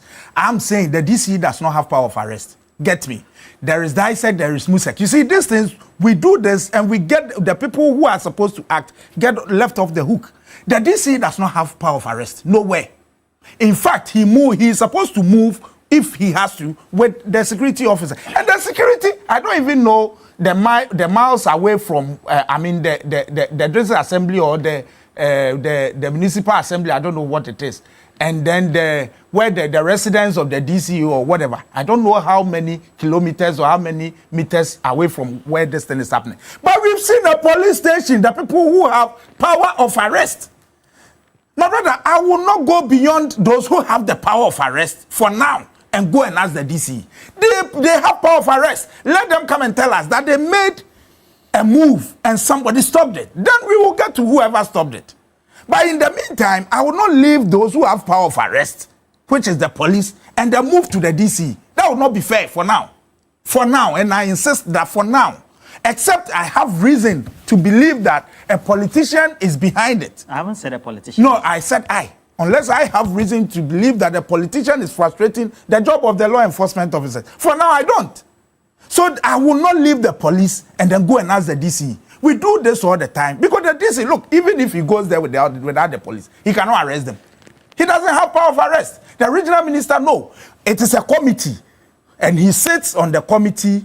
And it is a different committee. It is a committee, not an institution that has power of arrest. So that is it. You see, for me, and I'll tell you what, we have operatives around. In the meantime, this particular one, yes, we have, and then NIMOS and all that. But you see, those ones are ad hoc committees. If it when we are talking about Galamsey and it's whatever. So we have the police everywhere. I have said that, look, one of the ways we can use to cure this mischief is to perhaps all the security, because of course every district has them, all the security heads of those districts be called, including the DC or MC, tax them. That look, this thing should not happen. If it does, you will lose your job. We can do that. But you see, including not just the politicians, that is why we are losing this fight. Tax the technocrats that go after them. Go after them. There is a challenge. Do you know, in fact, as I yesterday, I belong to the committee, or I'm a member of the Committee of Mines and Natural Resources in Parliament. We've been working on ratification. Today, we will even continue the meeting. Ratification of some mining leases. And there is this issue as to whether those who have been given mining leases can even continue to mine without the ratification. You know what the law says. Look, anybody that is giving mineral resources, lease to mine mineral resources, needs a ratification for. It doesn't matter whether you are a small scale or large scale miner. How many of them?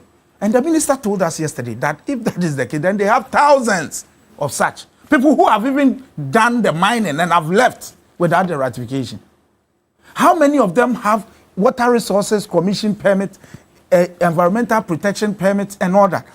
But the other challenge I have with this, the people who, we deployed to fight this menace. NIMOS. And those, not the police actually, but I'm talking of those ad hoc, whatever we put up. Look, when they go to site, yes, I'll end with that. When they go to site, how are they able to even interpret the site plans that are shown to them, those who claim in terms of map out?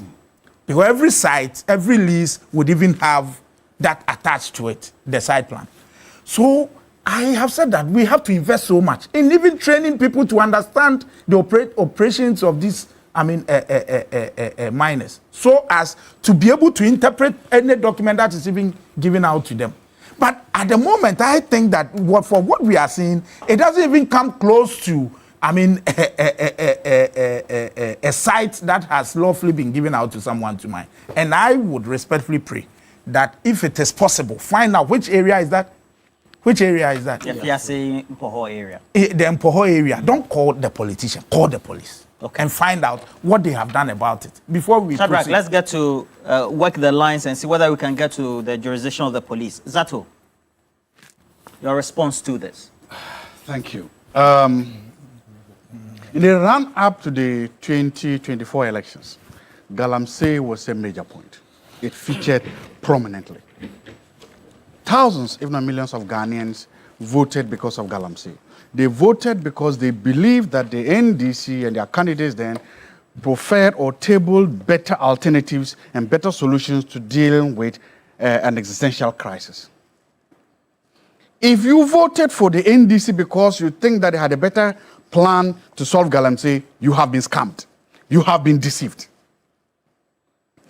Since the NDC took power, they have made it clear that their approach to Galamsey is lazy and their approach to Galamsey is not scientific. Since the NDC took power, they have decided that it is better to play optics with fighting Galamsey than to deal with it seriously.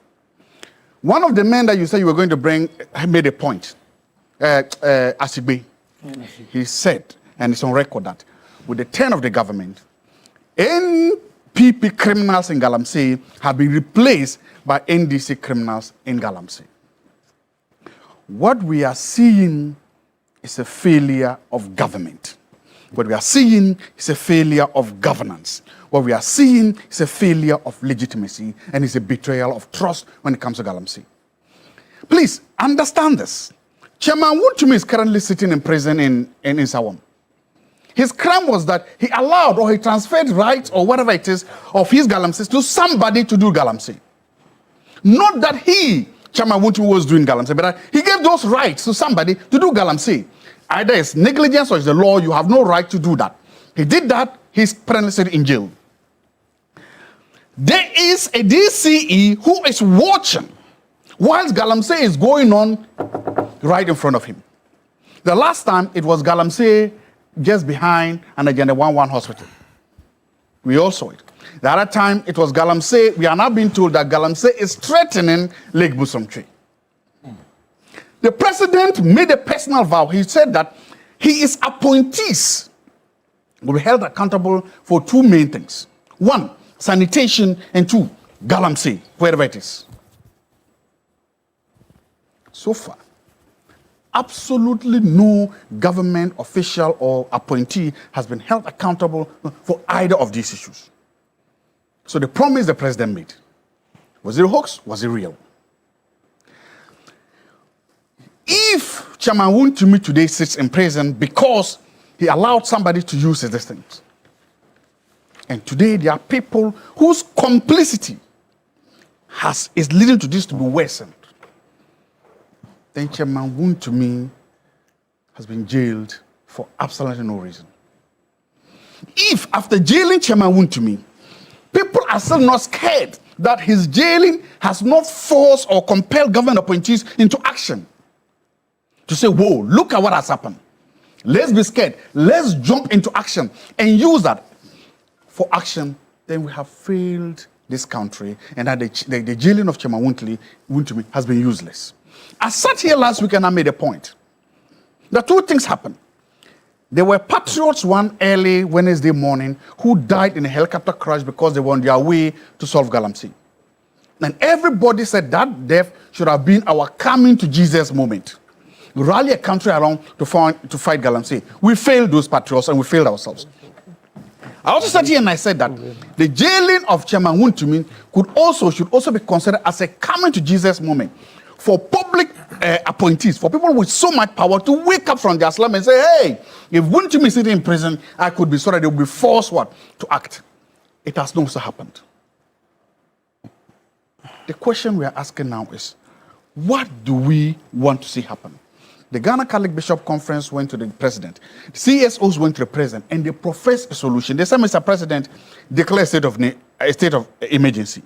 The president said that no, he was trying his way before, and that it was not time for state of emergency. There is absolutely nobody in this country that can tell us that we are winning the fight against galamsey. There is nobody in the country that can tell us that we have even stopped it. We have stopped the bleeding in galamsey. There is nobody who can tell us that there is any evidence anywhere to show that maybe we have even started to try to turn it, I know. So, Mr. President, whatever formula you have is not working. Whatever medicine you think you have is not working. The question I want to ask is, why is it not working? And what scares me? What scares me is not that galamsey is happening. What scares me, one, is the impunity and the normalization of galamsey. That's what scares me. We are normalizing it. All of a sudden, we are making galamsey look like, because if you are not even afraid of a police station, that's like a thief standing in front of the police and say, hey, this is what I stole, and daring them. The normalization of galamsey scares me. Two, what scares me is that people are calling the president's bluff. His own appointees are calling his bluff. He says, DCEs, I will hold you accountable for galamsey. They are like, bring it on, Mr. President. He's saying security agencies, I will hold you accountable, and they are telling Mr. President, bring it on. Why is the president not bringing it on? Why do you allow your own appointees to call your bluff? And that is what they are doing. They are calling, that is what scares me. And whilst all this is happening, last week, the Minister of Finance presented the media review. And if you look at Ghana's exports, there are three main things that are brought up: gold, cocoa, and oil. Revenue from gold alone makes about 2/3 of the revenue coming to the government. This galamsey will not stop today because we are now in what can be described as a galamsey economy. Gold is the one sustaining this country. Gold from galamsey makes its way to the revenue of government. But gold has always sustained Ghana's economy. Agree, but the percentage, I'm talking about the percentages. I told you just about 2/3 of the income was coming from gold. That's what I've said. From the government. So we've always had it. But it has not always been 2/3. Has it always been 2/3? I mean, since from infancy, in the yes, gold has always been here. It has gold, cocoa, then later oil. But I'm not telling you the margins and the percentages. Then we had tourism and. Agreed. But I'm saying right now. Remittances. Thank you, all of that. So what's your point with the My gold? point is that gold is now having an oversized proportion to the income from exports, and that part of that gold is galamsey gold, and that is probably You're why surmising, because that's I'm surmising. Yes, I'm surmising. I'm theorizing. I'm hypothesizing. Whatever you call it, my theory, my hypothesis is that precisely because gold prices in the international market are so high, and precisely because government is making so much money from gold, there is a turning of the blind eye to whatever that is happening to our rivers, to our forests, to our Gajaneba, to our police stations, all in the name of what? Saving the economy. And that is irresponsibility, and that is complicity. Aaron, is he doing tree? Roland. Your 7 minutes. Roland, back to it. You see, Dr. Zato makes it clear that galamsey was so much heavy on the banner in the 2024 electioneering campaign. And that is true. That led to President Mahama's NDC then at chapter 4.3 of their manifesto, which is pages 77 to 80. They made 18 promises on galamsey. 1, 2, 3, 4, up to 18 promises on galamsey. On top of them was calling for a state of emergency. On top of them. And they made so much noise. There was so much demonstration, so many demonstrations on the street of this country, calling on government to call for a state of emergency. I thought, indeed, that when President Mahama assumes power, the first thing he would do was to call for the state of emergency. The first thing President Mahama did was to appoint Minister Amabua, who was then a huge critic of this. In fact, he professed the state of emergency. He described this on Sunday, one hot Sunday. He professed the solution of state of emergency. Do you know the interesting thing? When he became a minister responsible for lands and natural resources, on another hot Sunday afternoon, he called for press conference. He decided to now turn himself to an actor and cried. And throughout the press conference, he did only one thing: cancel the license of Akunta mining. He cried about galamsey, thinking that he was going to solve it. My brother, galamsey has taken 8 gallant men of this country who were on their way to solve this. And today you see the video that was playing about Obuasi. It was an airstrip area. The said helicopter should have landed. And they have died. 8 people. Look at it. This is Obuasi. Look at it, and you have the Obuasi West vice chairman of the NDC calling the bluff of this government and security agencies that if they dare, they should come and arrest him on that. You stated it over here, and that is what we are facing. My brother, after the incident of having 8 gallant men of this country, including 2 cabinet ministers, dying due to galamsey, we had Minister Ablakwa of Foreign Affairs now stating that the government is going to wage a strong war against galamsey. He said all these things, and my brother, it was just fracadam. And I'll tell you why. It was scam and scandalous for him to even make that statement. In somewhere last year, September, when the president met the press, the president told us that he, as the commander-in-chief of the Ghana Armed Forces and also the chairman of the National Security Council, he is very much aware that his own party people are deeply involved in galamsey. And you find the chairman of the National Security Council telling you this and going to sit astray. Why would we all not sit in this country to have what the attorney general? That he will not be surprised. He will not. What is he? Are we not seeing Yamin and Abanga, who serves as his national executive members, deeply involved in galamsey, and the attorney general Yamin referring has them? Come out publicly to what say is Yamin? That it is not about Yamin. It is about Yoko acting and giving us the report. We've not seen it. He's not complicit. That's his my brother. Look at this gentleman. He's called Michael Kwejo Pepra. No, the Michael Kwejo Pepra. He actually paraded himself in this country as small-scale mining chairman and whatsoever, going on media station, bashing the MPP. Nobody endorses galamsey must be kept. This gentleman has been arrested by NIMOS. Ask me what has happened to Michael Kwejo Pepra. Michael Kwejo Pepra crime in this country has no expiry date. And if you know, go and report yourself early for you to be prosecuted before the MPP comes to power. It's no 2 minutes. Don't do that. I count 2 minutes. Please. Yeah, wrap up. You see, people are emboldened. I'll come to the Fiase matter. People are emboldened because what is happening in this country. In order, Shadrach should help me display it. The Order MC has institutionalized it. And he's taking taxes. He's fining people for doing galamsey instead of prosecuting them. He said it's not true. It's not true. I'm going to provide a receipt, and Shadrach should help me display that. It is only Article 174 of this Constitution that clearly tells you that it is only Parliament that can tax. Solomon Kusi Brako is sitting in order taxing galamsey. Is he not tacitly implicit in this? If what I is remember happening? vividly, he did My say brother, that it was an ongoing tool. I'm going to prove that has been. I am going to prove to you that he, as MC, is taxing galamsey, and Shadrach have given it to you. Please, I don't know why it is delaying. It should be the My brother, then again, the Asutifi North MP has been on record and has been arrested in this country for conspiring with the youth of a certain time, I think, Achencio or so. If I've gotten the name wrong, I should be corrected. He was arrested and he has been arraigned before court. We've heard nothing for actually organizing the young people in this country to maim NIMOS officials at the police station. NDC officials, my brother. I don't want to hold brief for Honorable Sophia Obin, the MCE or the DCE at Fiase. She's failed on this. Nobody should run away from it. The police over there have failed us. And the sad thing is that we should call on the member of parliament over there. He's called Bentel. Bentel is the CEO of Divine Link Gold Buying Company. He should be very much interested because you see, when Sophia Obin, I've given another picture to Shadrach. I don't know why he's not displaying it for me. When Sophia Obin, who came from outside the country, abroad, to be MCE or DCE in the area, decided to fight it. Then you have the voice of the member of parliament going out that the DCE must go. So sometimes the DCE will now think of protecting her job. Please. Galamsey is a menace. When it gets to a certain point, it will not even discriminate between whether you are MPP or NDC. This is high time we all come together to deal with this. We shouldn't excuse the DCE. The police over there should be called. The member of parliament has absolute responsibility to deal with this. And let's call on them.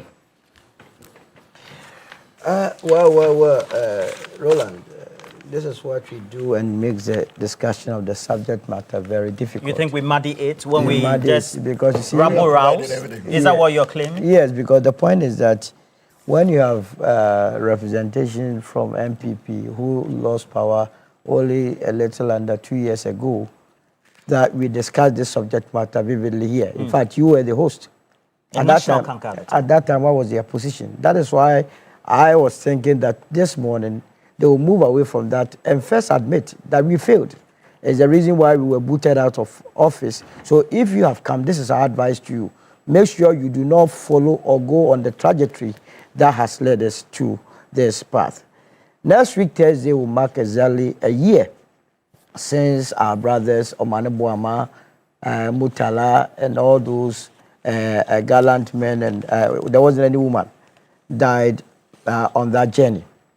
They were going to inaugurate a community mining of a sort or to deal with this Galamsey menace. Unfortunately, they died on the way. Once again, their death will be meaningless until what they stood for is actually dealt with. We lost Major Mahama, and it did not bring any relief or resolution of the matter. And so it seems to me that we have genuinely bad people who are leading us, genuinely bad people. People that largely do not want to see this country grow from strength to strength.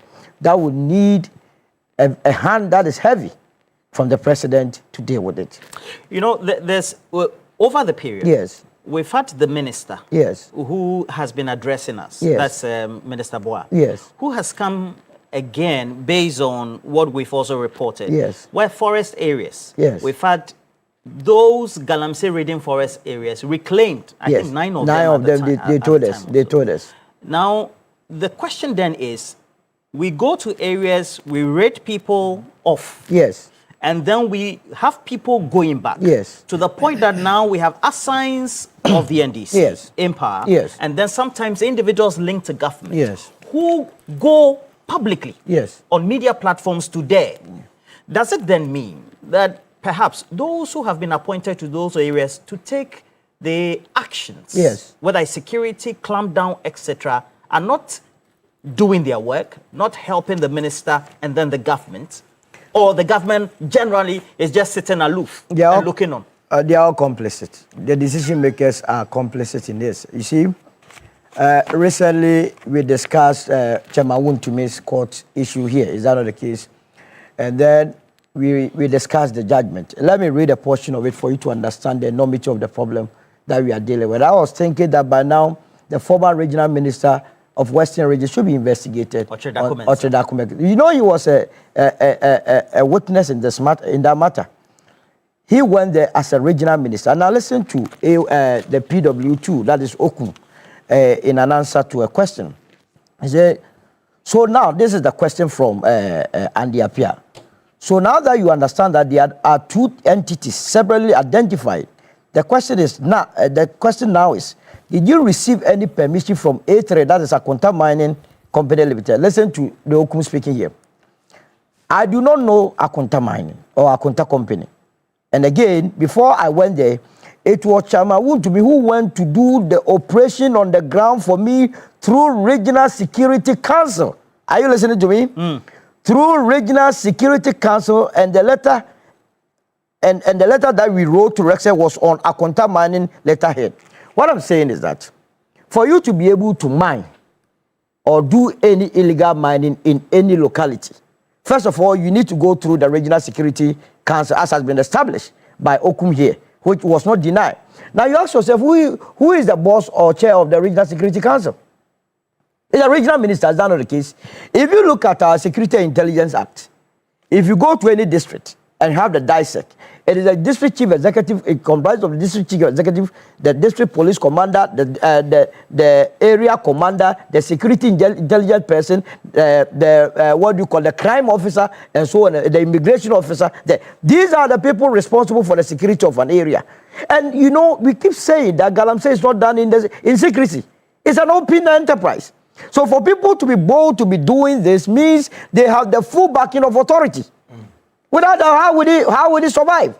Shouldn't they be taking action by now? That is why the president firing them. It is long overdue. You see, President Mahama, once again, the people of this country want to see you leave a legacy. That legacy must include dealing constructively and precisely with Galamsey. Other than that, all the things that you are doing will come to a naught. If currently we are being told by experts that 4 million Ghanaians are suffering from kidney-related issues, and that one would need about 300,000 Ghana cedis to deal with it. If you don't deal with this problem, what will be happening is that you will be growing your economy to be spending the money in the health sector. And what would you have done? And I'm saying that these ones, we know those that are doing the Galamsey. If you go to any area, yeah, look, you don't need any superficial intelligence. Just ask the taxi drivers in every area. They will tell you who the site owners are. You understand? Every 100 meters, I told you that I took a journey from Takwa to Dunkwa.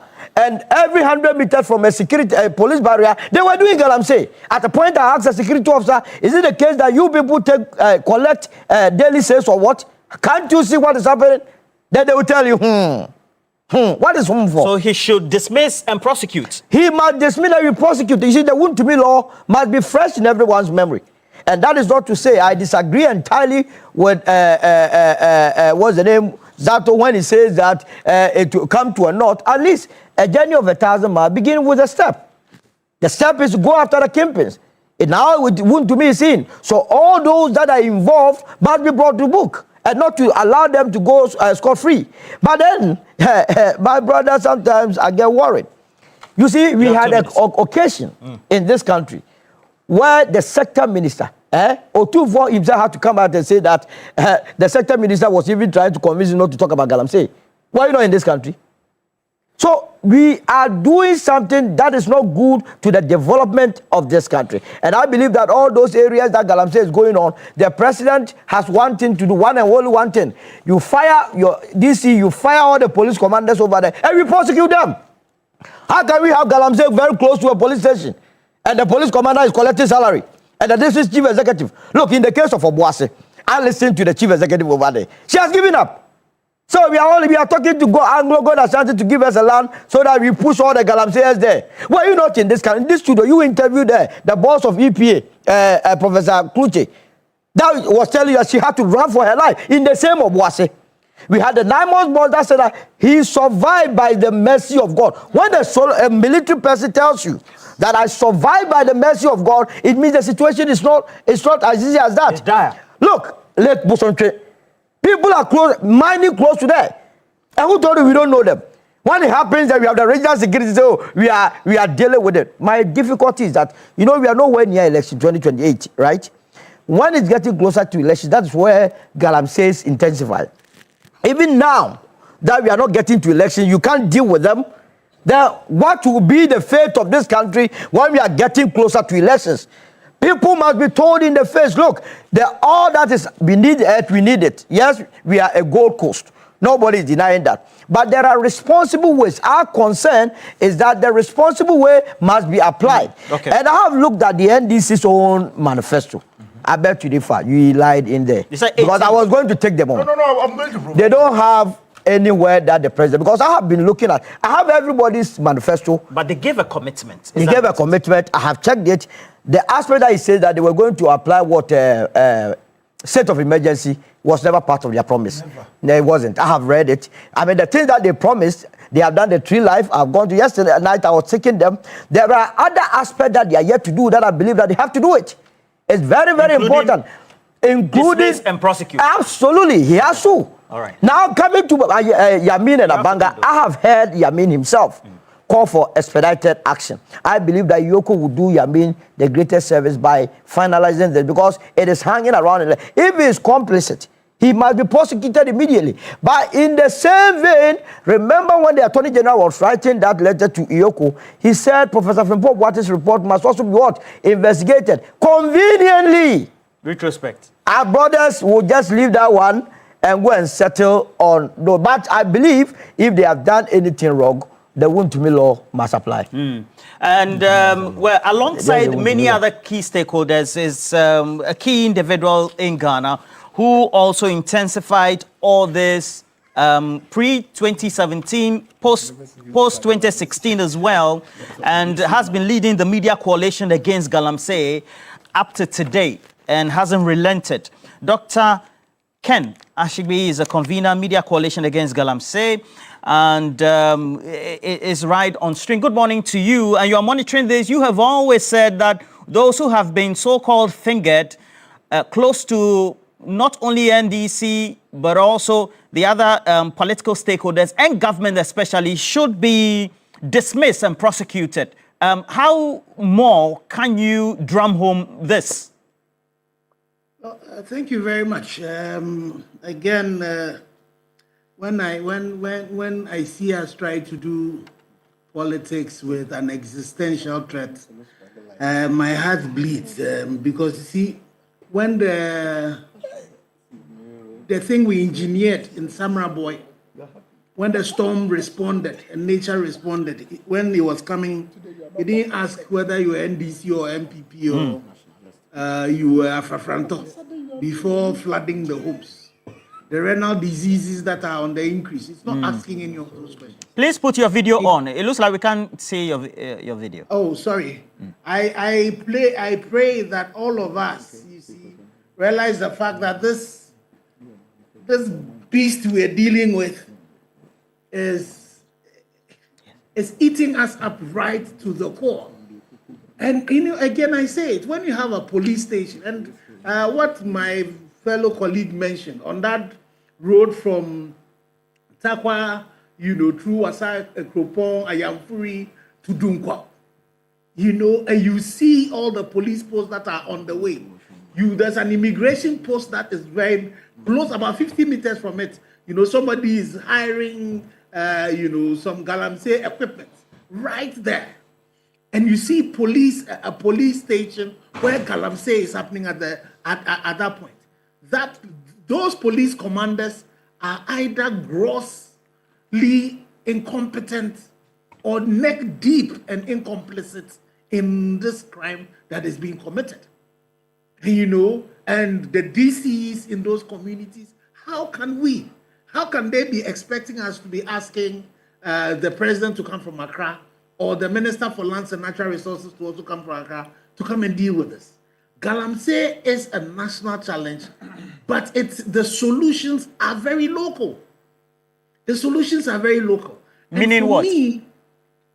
Pardon? Meaning what? What do you mean by the solutions are local? So, the actors who are on so again, you find out that the DISEX and the MUSEX, are the security committees in the committees are headed by the DCs or the MCEs. And you have the police commanders, you have the security, the BNIs and all of that sitting on those committees. And we are deciding that these people are doing this and we are allowing them to go scot-free. I plead with His Excellency the President. One of the things he said was that Galamsey, was going to be a KPI for the MCEs and the DCs. Up to today, no MCE or DC has been dealt with or held accountable even administratively for these things that they are doing. And you wonder when we're going to do that. But for me, again, I'm happy that the call that we have done, ever since 2017, about the fact that the kingpin should be punished, that His Excellency the President in October 2024 also alluded to and said that even when he came, he was going to even grant amnesty to, the pawns that are arrested, in the fields and make sure we punish the kingpins. We're wondering where we're going to do that. So that's why I disagree very humbly that when we find DCs and MCs who go onto the field and are issuing permits to people at the theater of a crime or equipment that the government itself has proscribed. So you look at the issues of charm funds, you look at the issues of one leg, and they are giving permits to that. And an investigation is done. It is said that it is internally generated funds, and all we're going to do is to give them some training or something. These are people who are committing crimes. If you look at the Minerals and Mining Act as amended in 2019, facilitating Galamsey, it's a crime. It's and so for somebody who gives people permits to go and do, what is he doing? He's facilitating that. So that issue, and again, there's evidence, to show that. So nobody should. And again, we've been told that it was happening before even this government came into power. And that's the interesting thing about the criminal law. It has no time bar. So we should be able to go back and make sure that all those DCs that have done that, all those coordinating directors that have done that, they should all be hauled before court and make sure that we are punishing them.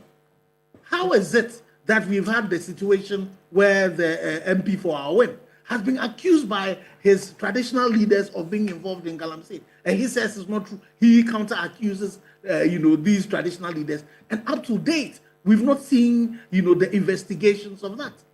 There is a Richard Entry, the Bosomtri area that we're talking about, where they are mine. I understand he and others are the ones who are responsible for that. How is it that he's not currently, we don't know that he's been arrested, and some investigations is happening.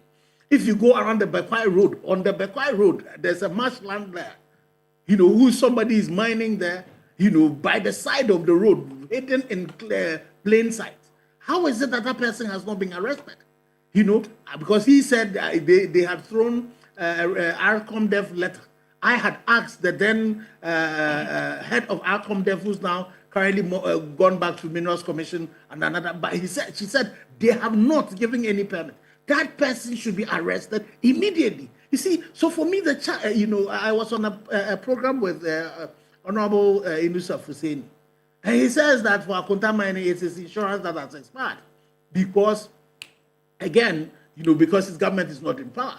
And for me, it confirms it. You remember the question I asked His Excellency the President then about Akunta Mining? And his answer to me about the fact that Akunta Mining was not involved in Galamsey as we speak. I'm praying that it's not because these people too are in power. That is the reason that their insurances have not expired. That's why they are not being arrested. It is important that His Excellency demonstrates, that consistency. And fortunately for us, this is a president who's also demonstrated that, he's jailed his people before. So he's done it before. He should do it.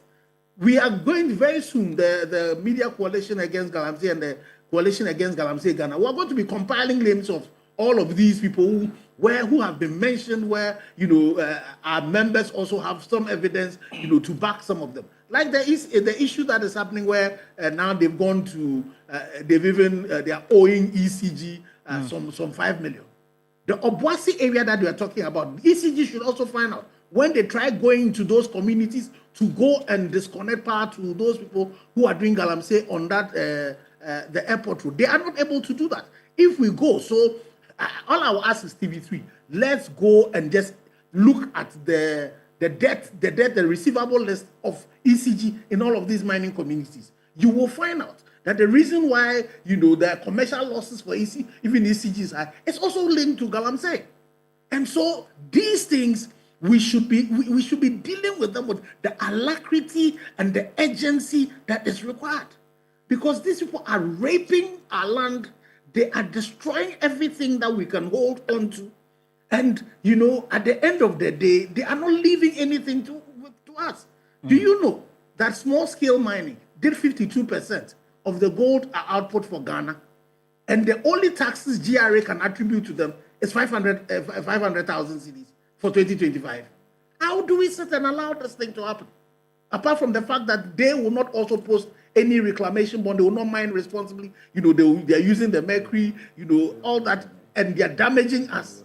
And we're sitting and we're allowing that to happen. I completely agree with my previous speaker spoke before me. That the challenge we have is that we are not dealing decisively with those who are involved in it. Professor Frimpong Boaten's report is replete with a lot of politically exposed persons who are involved in that. Nothing has happened to it. All right. Okay.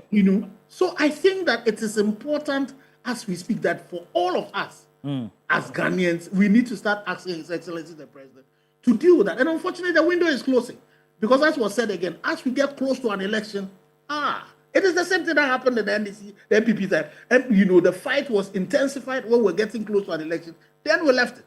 So if we don't deal with this thing this year, all right, it would completely, backfire in our faces. Eat us up. All right. Thank you very much, Engineer Kenashigbe, for helping us and contribute from your point of view and then you monitoring the situation from the coalition's end.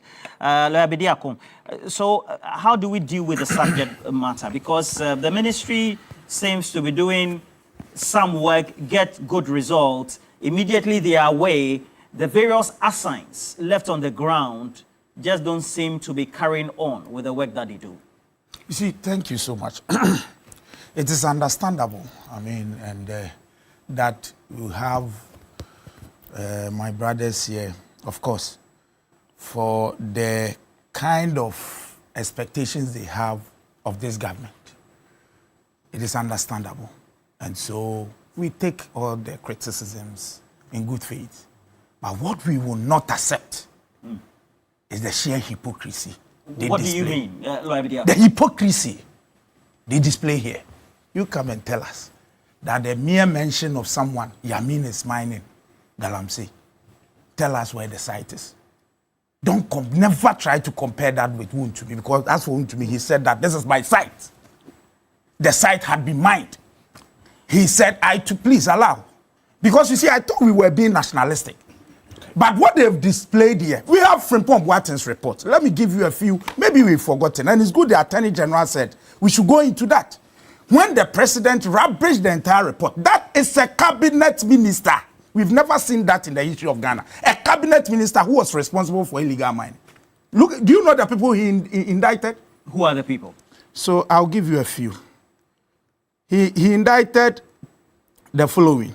Kojo also a free deceased. Because he's deceased, you know our culture. I don't want to talk about Sir John. He also indicted Gabi Ochredako. He said Gabi called him and told him that he was lawyer for. Look, things have happened in this country. Don't go there. He also indicted Kojo Opon Kroma. This is a cabinet minister talking. It's not one of these things, those people out there who talks and you don't even know what they are saying. That is a cabinet minister. He said Kojo Opon Kroma had a plan to bring him down because he was fighting Galamsey. This is from what is not me. Now he also indicted Yao Osafo Mafu. Can you imagine? He indicted Osafo Mafu. He also indicted Charles Owusu. He indicted Joseph Albert Kwam. In fact, Albert Kwam, he said he had gone for a big concession, was selling it at $200,000 to people. This is what they did. These people who are pontificating today. This is their record. This is what by a cabinet minister. This report came from their own cabinet minister. Now, Lord Comey, do you know what they said about it? He said he was supporting illegal miners and interfered in Professor Frimpong Boaten's quest to fight them. He also indicted S.K. Buafu, who was then the Minerals Commission chairperson. He indicted him. He also came to indict my own good friend, Protozua, who is now a member of parliament. He's your good friend? Yes, he's my friend. We are both in parliament. Okay. He indicted him. He's your colleague member of parliament? Yes. He indicted him, and even Kweku Baku. And go and read the report, and you understand what has happened. I've read the report. And you see how damning the report is. The report is damning. Indeed, when the report was leaked subsequently, we all know what happened to Professor Frimpong Boaten. What happened to him? Say it. Let your viewers know. I was coming to that. He was fired. Yeah. He was taken out. Subsequently, they took him to court and did all kinds of things to the one who was political language haunted. So thank you. At the end by who? Let your viewers know. At the end of the day, the NDC has been in power more than 12 months. So if you had counting 18 months, so to speak, as at July, this point in time. Yes. We know the Deputy Attorney General says that also is at the center of their investigation, so to speak. Yes. But while you do that, the question then is, why don't you then thoroughly bring to the public focus what you are doing to individuals linked to the NDC as a party, individuals linked to government as well, who are alleged or fingered in some of these present acts? Look, I like what you showed us. And that you do it expeditiously. Please. This you showed us. I'm not too sure who is behind it, except you tell me that is the NDC chairman or NDC woman organizer. And even with that, because a lot has been said, I'm not too sure. I don't know. This is a report by a cabinet minister. That's why I said don't compare. I do not know who has been fingered and to be mining where, if you say there are illegal miners all over, I can agree with you that it is happening. But to say it is the NDC doing it or someone in NDC doing it, please, I need more information. And you know where to report this. And it is clear. It is not just coming to, and I'm surprised. You come and sit here and say somebody is taxing galamsees. Really? Yes. I wish, where's the receipt? I'll bring Please, it. show it to us. Please, hold on. Show me the receipt. Because I know what I also know. Show me the receipt. And you see beyond that. Please hold it. Just to put on public record. The said MC or DC has come up public to react. Absolutely. This was a tax or a toll. Yes. That was heavy. That he inherited. Yes. It was been there since. So please. Taxing. It doesn't. No. Hold on. Okay, you get your So please. So you should take them on. No. So then the question then is, why don't you take it away if it's linked to illegal mining, so to speak? Yes. So that is it. But because of time, if you ask me what we have done, these are the people who came to promulgate a law to mine in the forest. These people. These are the people down presently. What? Which for is the what? Individuals who have been named and linked. Please. You see, when you do this, what is being done? Legally, they promulgated a law. These people, the people who are pontificating today, they promulgated a law for people to go into the forest to mine. So they actually legalized galamsey. Because there cannot be any justification for anybody to mine in the forest. This is the record of the MPP. We came, if we've done nothing at all, we came to revoke and repeal that law. If we've done nothing at all. So at the very top, we have not legalized galamsey. Of course, the fact that people are arrested for stealing does not mean there will never be theft. People are doing it. If you encourage us to do more, we accept it. But don't come and then play that ostrich as though you did anything important. There's always been this talk about what President Mahama may have said, that his appointees or his people are involved in galamsey and all that. Let me quote exactly what the president said. It's very, very important. Don't do this. I heard you speak all kinds of untruths, but I heard you. Let's be a bit civil here, I beg you. So you see, this is what President Mahama. No, the gestures are not the best. Just to put to bed. Said illegal mining has eaten into the fabric of our society, and I must say that it is not only a menace of our society, but it has involved a circle of traditional rulers, political party appointees, and everything. Even when one party changes, those who were running some operation, who went to one party, will go to the next party and say, now you have come and take over this. Now we have come and take over this operation and let's share.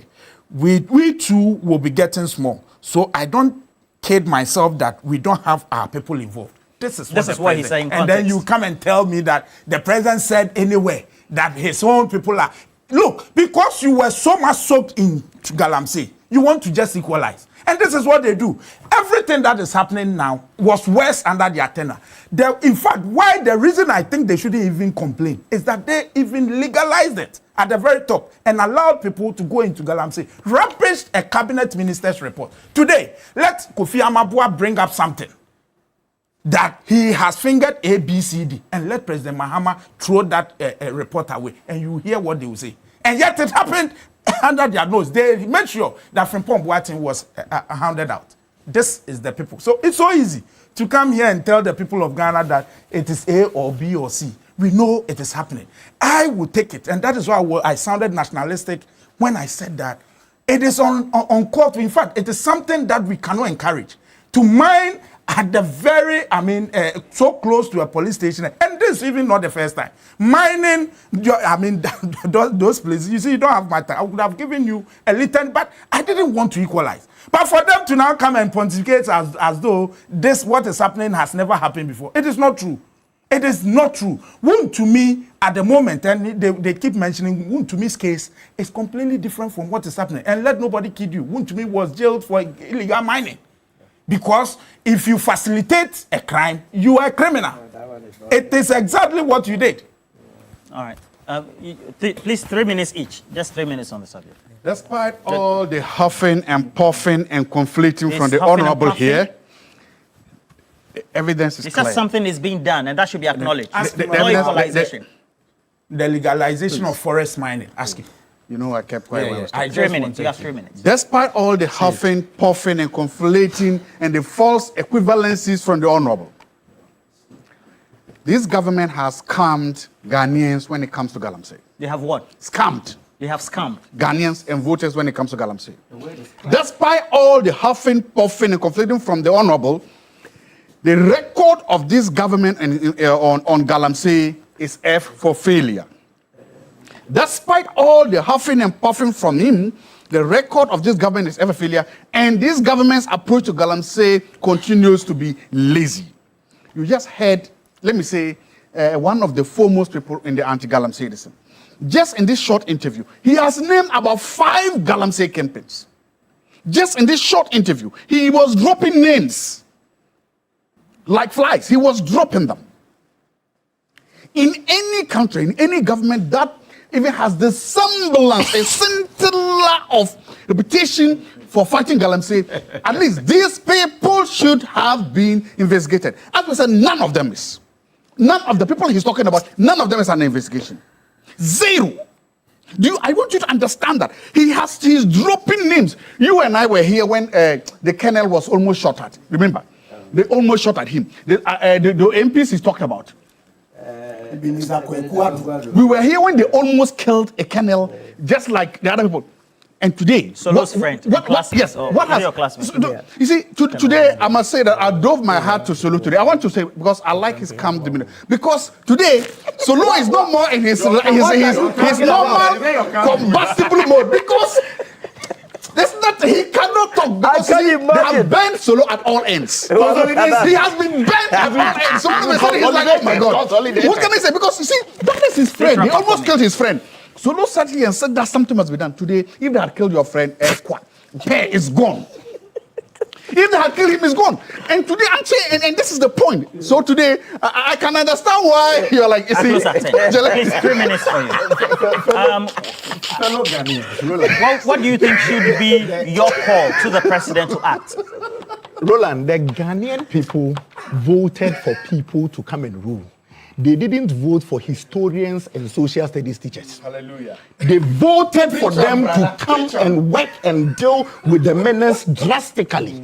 Are you happy As when? promised? Yes. Are you happy when Dr. Kenashigbe made mention about a certain Galamsey allegation around Takwa area, and you found a deputy chief of staff verbally abusing the person on Facebook? We saw it. Kenashigbe has taken his side of it. He sits here as a member of parliament. Ask him that if he goes to Akwetia and the chiefs and people of Bwedua tells him that, Honorable, go away, you are into Galamsey, will he be happy? I'm sure he will not be happy. But the our win MP, has been booted away by his own traditional leaders. Nananom so ye Galamsey. He's been doing Galamsey. They've sacked him.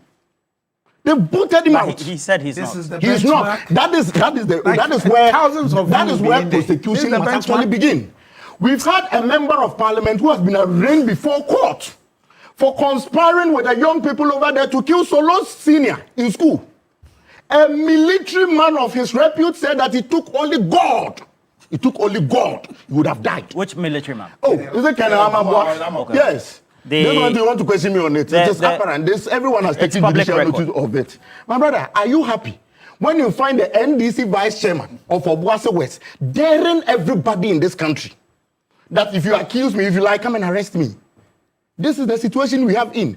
What I'm saying is that one of the major indicators or to show that indeed we are working is that when we mention this name, there must be thorough investigation and reports same to the people. Thorough investigation. At the mention of a name, there must be thorough investigation. That's the benchmark. You have investigate. I'm not saying arrest. I said investigate. Aaron, your time is up. Please wrap up on this. And brother, we live in a country. Gentlemen, allow Aaron. Don't frustrate and interject. We live in a country where Wontumi has been jailed because the court has pronounced that he facilitated. My brother, which facilitation is better than having police officers clearly flagrant delito having the chairman of the district security council, seeing that there is galamsey happening about 20 steps, so not even meters, 20 steps to a police station. And we sit here, and all that my senior brother Bernard Bediako comes here to sit is to be doing social studies, lack of social amenities and all those things, and doing these calculations. You think that will solve the menace we are in? My brother, today consolidate well. So look, what will be your onerous call on the president to act on these various matters? I think around the table, yes. Lawyer Bediako says that the efforts have been made, yes. Even now repealing laws, yes. And then at the policy level, instituting actions, yes. At the ministerial level, yes. And actions have been taken on the ground, yes. But equalization should not be the watchword and the diatribe. At the end of the day, what do you think needs to be the onerous decision and direction from the president? The president simply must be firm. He has to be firm in dealing with his MCs, RECSEC, police commanders, and so on and so forth. Remember, it is the president that appoints the IGP. And up to date, the current IGP is doing very well. I expect him to act immediately. For instance, the Mpofiase commander must not be at post. And likewise, all those areas that mining is going on. You see, it is good that today we are discussing this matter dispassionately.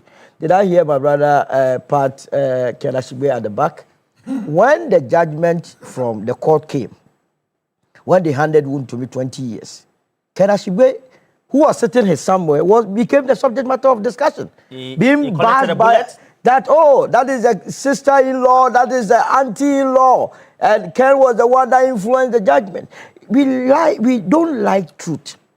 You understand? What it is against us, we want to push our back at the wall. We don't want to speak it. But you must always be consistent. At least, we are not told that President Mahama is involved in galamsey or gold-related matters. And that is why I believe that he must be in a position to deal with this issue once and for all. You remember Alistair Matthias? The documentary by Al Jazeera? Yes, when he openly told Al Jazeera investigative journalists that he was doing gold connection with President Akufo-Addo.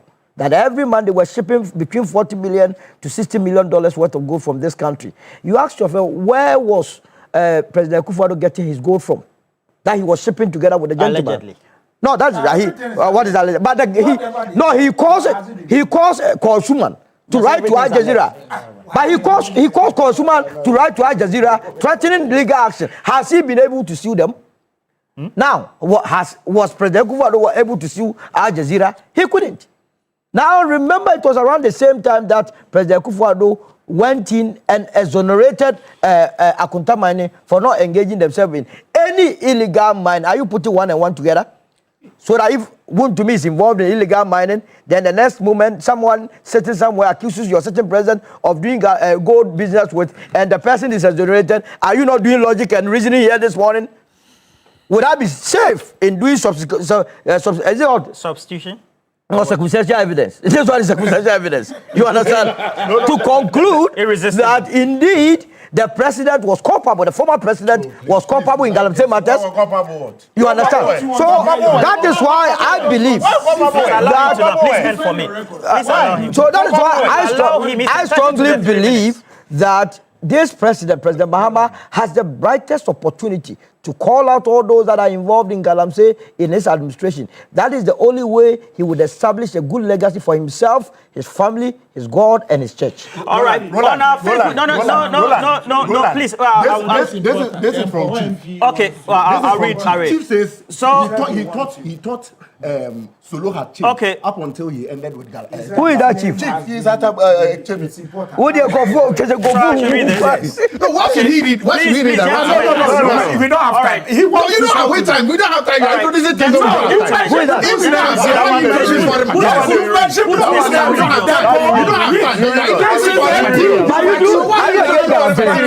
Are you against galamsey? Are you saying that if you against galamsey? What do you mean against galamsey? When you remember when they were voting not to go on the vote. They didn't vote against it. Of Cape Coast. Do you have any evidence of Gold Coast? Sorry. And then this one, you're saying it's coming from who? The Mpoho MP. But so the Mpoho MP is saying the DC must go. On the issue, the DC must go demonstration was not good. Okay. So we're told that we're told. Please, gentlemen, please, let's not. No, gentlemen, it's okay. Gentlemen, it's okay. Let's have some. Is this sponsored by Gold Coast?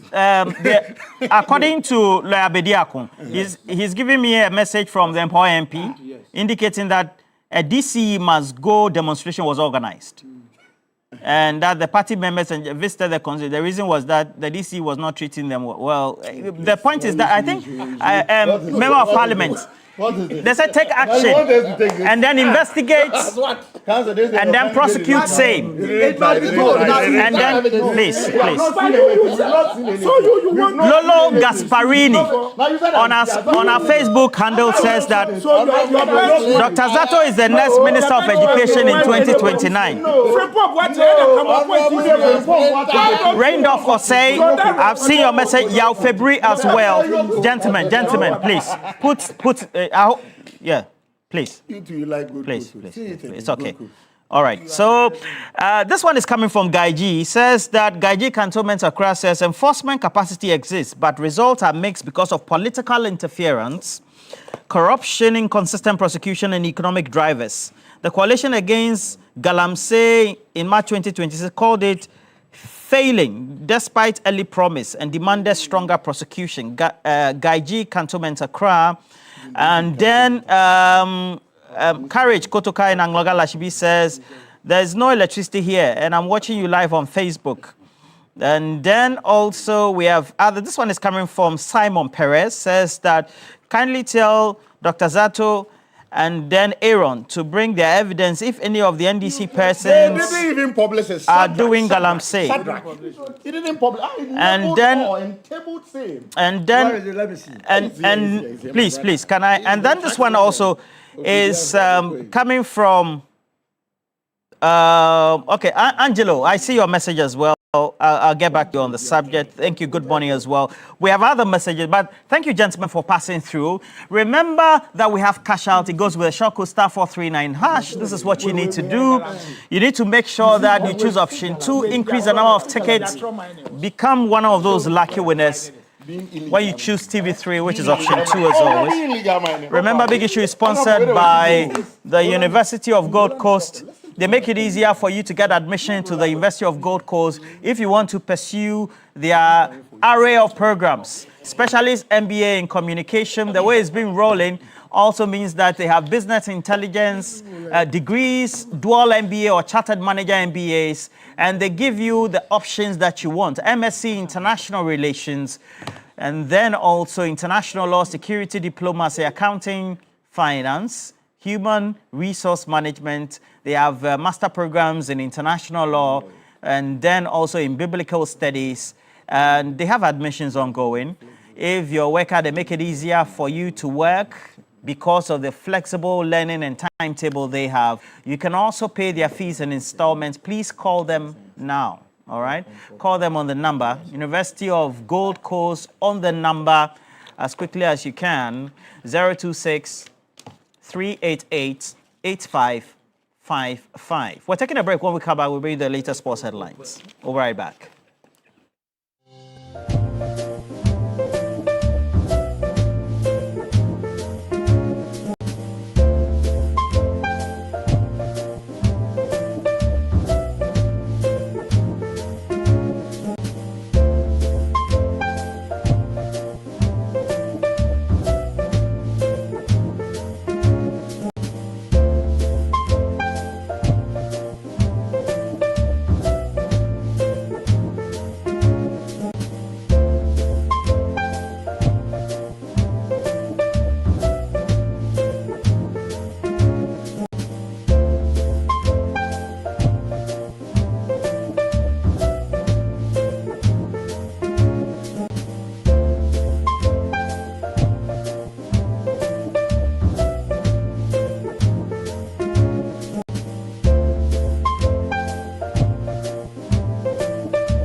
Mutala Yakubu is here. Mutala. TB. What's up this morning? I'm good. A very wet Wednesday. Yeah. Yes. And lights out. I think in most parts of Accra as well. Yes. There's been outages, and I've seen a lot of complaints online. Yes. I don't know what initiated the outages, but it looks like it's a greater part of Accra. Not just Accra, nationwide, actually. Mm. Yes, we've had Rico telling us that they are yet to establish the reason. That was the statement we read earlier this morning. But even as at early this morning after 7, people have started getting their lights back. Oh, okay, yes. okay, yeah. WAFCON, we're playing a game tonight, right? Yes, Ghana is playing. Ghana is playing its first game this evening. At 5 p.m., we are coming up against Cape Verde. It's not going to be an easy one. From what we've seen so far with the AFCON, you cannot underrate any team. I hope you it's a good cannot. start for Complacency cannot step in. Because yesterday, the favorite to win the WAFCON, Yes. Nigeria were shocked by Our Malawi. best rivals. Yes, they were shocked by Malawi. I mean, we all thought it was going to be a walk in the park for Nigeria. Go out there, win by 5, and put out a statement again that you are here. But, I mean, they were surprised by how the Malawians conducted themselves. And Malawi went on to win the game by 3-2, scoring some very, very good goals. I mean, the goals have been interesting. And we had 4-0, right? Yeah, we've had 4-0. We've had 6-0 from Zambia as well. Yesterday, no, Zambia. I missed that one. Yeah. I was on agenda yesterday. Zambia beating Egypt by 6 yesterday. It was a big one for them as well. But it's been a very interesting tournament so far. The underdogs are actually swallowing the big girls. Wow. And it's not something that it wasn't part of the script that But you know what we I had. don't really like about football is the fact that even if you score 20, it's still 3 points. Of course, but it doesn't matter. In the end, you are in the group phase and it might come down to goals. So yesterday, as I said, Zambia beating Egypt by 6-0. Barbara Banda scoring a couple in that game. And Nigeria shockingly losing to Malawi by 3-2. Today is the turn of the Black Wings. I pray we do 5 p.m. Ghana against Cape Verde is the game that we'll be looking forward to. And we are praying that we will not follow the footsteps of our neighbors and lose. We will start off on the flying notes. They will so troll us. Of course, because yesterday we gave it to them online. We actually prepared for that. So when the defeat came, we just went online to troll them. So today it's our 10. We would hope that the Black Queens will turn up. The likes of Chantel Boy and the likes of Doris Boadua, Evelyn Bedu, all these girls will come to the party. And Kim Lasbiok again, we are hoping that his tactics would also work so that we can get a victory in our opener against Cape Verde. We should have a very good start. Of course. I'm hoping that we get that. And because our next 2 games will be very tough. Yes. Okay, so let's hear from the coach of the Black Queens. So they can also go their own ways. So we need to respect that fact. And we're having like 3 targets, I would say. One is to make the group stage. That, of course, will be the first one. The second goal is maybe in one way the biggest and most important, and is to win the quarterfinal to qualify for the next upcoming World Cup. Over long term, that will be the most important, I would say. And if we make that, I mean, then it's to go all the way. Then we will not just be happy with the bronze medal. Then we're going to do everything to make the final and then go for the goal. So I see everything in 3 steps, but we do it also with confidence, but also with respect for our opponent. Now, beyond the coach, I think Mutala Chantel also spoke. Yes. Earlier. Chantel Boyhloka, who is one of the midfielders for the Black Queens, was also at the presser and she spoke. It's important. It's the start of the WAFCON. Those girls were really excited. We've been waiting for it. I think we've prepared really well. We had a good time out here last year. So now, we're prepared to come back,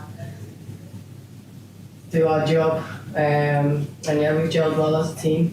We're coming together, we've put the training sessions in, as Coach said, we've got a good fitness coach. He's put us through our paces, and we're ready to get going. As a team, we've prepared well, as I said before. I think we will go into this tournament with confidence within ourselves, because we believe in the team that we have. Chantel there, but we also do have the Wafu B Championship. Yeah, the Wafu B Championship. It's an under-20 tournament that is currently ongoing in Ivory Coast. It serves as preparatory grounds for the Black Satellites because Ghana has won the bid to host the under-20 AFCON later this year. So we are hoping that the Satellites will use this tournament to prepare themselves well for that big one. But unfortunately, our first game was against Nigeria, and they beat us by 4-2. Nigeria beat us by 4. Yes, we talked about it. Yes, they beat us by 4-2. But tomorrow we'll be playing Burkina Faso in our second game. And how is it looking like? Coach Maxwell Kunedo has talked about the fact that he's seen the cracks in the team. He's seen where we fell short against Nigeria. Now, why do you always see after? Well, that is hindsight. What hindsight gives you. So you are going to see intensity. We are going to see more purpose from the boys in our second game. Nigeria has always proven to be a tough opponent for us in recent times when it comes to youth tournaments. But this tomorrow, it's Burkina Faso that we'll be facing. Then we move on to Togo. So if we are able to pick 3 points against Burkina and Togo, then we move out of our group. So it's tomorrow. Today it's for the Black Queens and tomorrow is for the Black Satellites. Well, perhaps before we face Nigeria again, we should eat eba and egusi. That would give us the same energy. And then, of course, we've still been talking about the 2026 Commonwealth Games. Not a good time for us. Yesterday, I was in high hopes that Benjamin Azamati getting to the final would at least be on the podium. But unfortunately, he finished a lowly 7th out of 8 that competed in the final. Yes, I mean, Saminu finished 3rd in the semi-final, but could not make it to the final due to his time. But Benjamin Azamati was the sole representative for Ghana in the final. In the men's 100-meter race, we're hoping that at least we'll get one of the gold, silver, or bronze medal. But unfortunately, Azamati finished 7th, and it means that Ghana finished the Commonwealth Games, the men's 100-meter.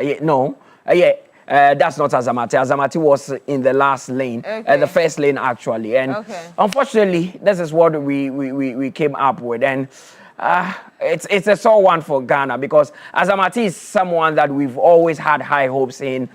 Right from his days at the University of Ghana, you could see the quality is there, but he's not been able to hit the heights that we expect him to. But he's still quite young and he's still training. Maybe in subsequent tournaments, we'll see Azamati actually showcase his talent. But unfortunately, Ghana could not win anything in the men's 100-meter final. But we have 1 medal so far, and we got it from Paralympics. That's great. We have 2 actually. 2, okay. Yes, 1 from Paralympic and which one again? Boxing as well. Yes, boxing. Yes. As well, Yes, but I know you're coming back at 10. 10. With Sports Daily. What else? Sports Daily will be discussing the Black Queens game into detail. So Akosia would be joining me. Lovely. We'll be exploring ways that we can defeat Cape Verde. I hope the coach and all the important people will be watching. Of course, definitely. Just so that we put in the best. Thank you very much, Temutila Yakubu, for bringing us the latest in sports. Stay with us. We're back with some more.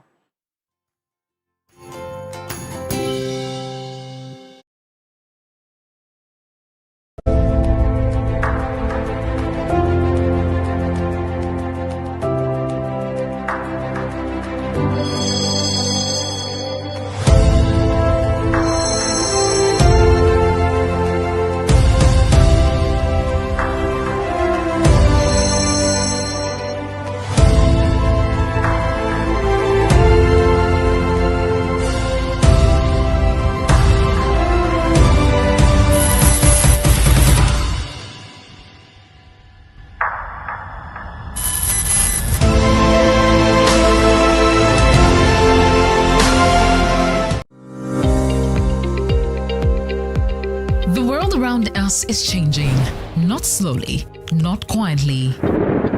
In the north, the rains that once arrived on time don't come anymore. In the middle belt, rivers and forests disappearing overnight.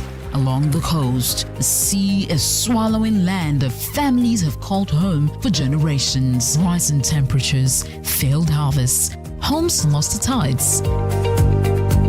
This is not a warning about tomorrow. This is the world right now. TV3 and the German Embassy in Ghana. The conversation on climate security implications in Ghana. The Climate Talks 2026. 5 cities, 5 conversations, 1 urgent call to action. Tamale, Bolgatanga, Kumasi, Keta, Accra. Starting this June 2026. The climate talks are coming, and this time, the people most affected by Ghana's climate security crisis will be at the center of it all. Because the time for Ghana to act is now.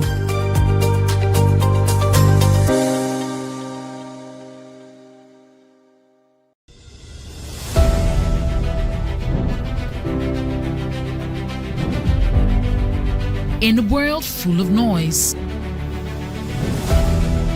clarity matters. Stories shape us, ideas challenge us. An honest dialogue moves us forward. This is a space for depth, where voices are heard and perspectives matter. Conversations with Dr. Abnanya Kwasmini, coming soon on TV3. TV3, first in news.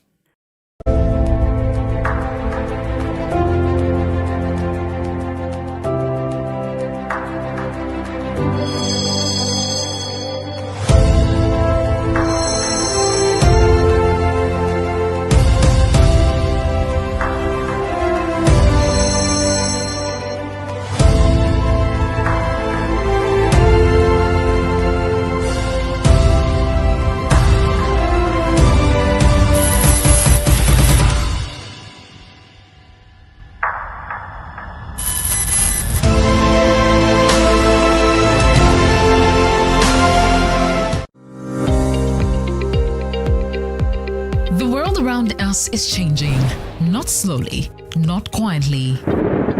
In the north, the rains that once arrived on time don't come anymore. In the middle belt, rivers and forests disappearing overnight. Along the coast, the sea is swallowing land that families have called home for generations. Rising temperatures, failed harvests, homes lost to tides. This is not a warning about tomorrow. This is the world right now. TV3 and the German Embassy in Ghana. The conversation on climate security implications in Ghana. The Climate Talks 2026. 5 cities, 5 conversations, 1 urgent call to action. Tamale, Bolgatanga, Kumasi, Keta, Accra. Starting this June 2026. The climate talks are coming, and this time, the people most affected by Ghana's climate security crisis will be at the center of it all. Because the time for Ghana to act is now.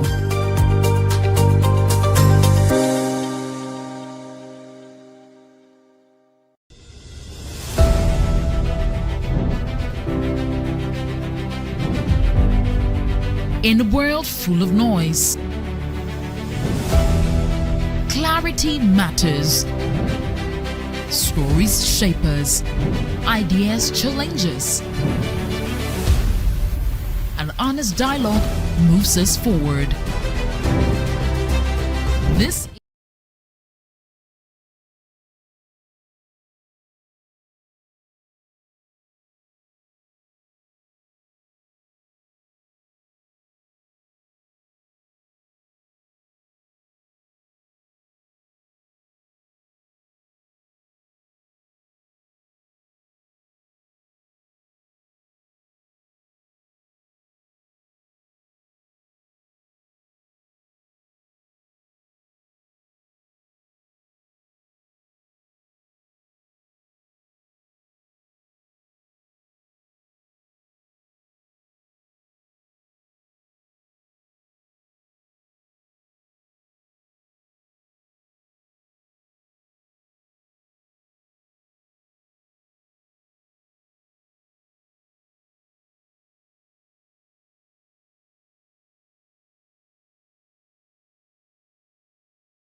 hepatitis B very shortly. But from morning, we've been telling you, as in early morning, we've been telling you to keep playing *439#, follow the prompt, and then you get the chance of receiving a part of the 1,000 Ghana cedis we are giving today. So let's have our first draw. Those of you who played very hard and you're going to be rewarded. Are we displaying the number right now? Who is winning a bit of the 1,000 Ghana cedis? Yes, so we kept saying, play *439#, follow the prompts, your favorite number being TV3. Let's get to see the first person. How much is this person getting out of the 1,000 Ghana cedis? 500 Ghana, wow, okay, that's good. 0249 511 -- So the 3 dots represent the last 3 numbers of your telephone number. So if this is your number, congratulations to you. You've won yourself a 500 Ghana cedi cash free. Congratulations to you. And hopefully we're able to do one more draw. So you got 500 out of the 1,000. Let's hope we do a second draw at least before we close. Congratulations on you're getting 500 Ghana cedis from playing. And yes, hepatitis B, the conversation I just told you about. I'm joined in the studio now by Dr. John Gerald Adiboka. He's Program Manager, National Viral Hepatitis Control Program, Ghana Health Service. Good morning to you, Doc. Good morning.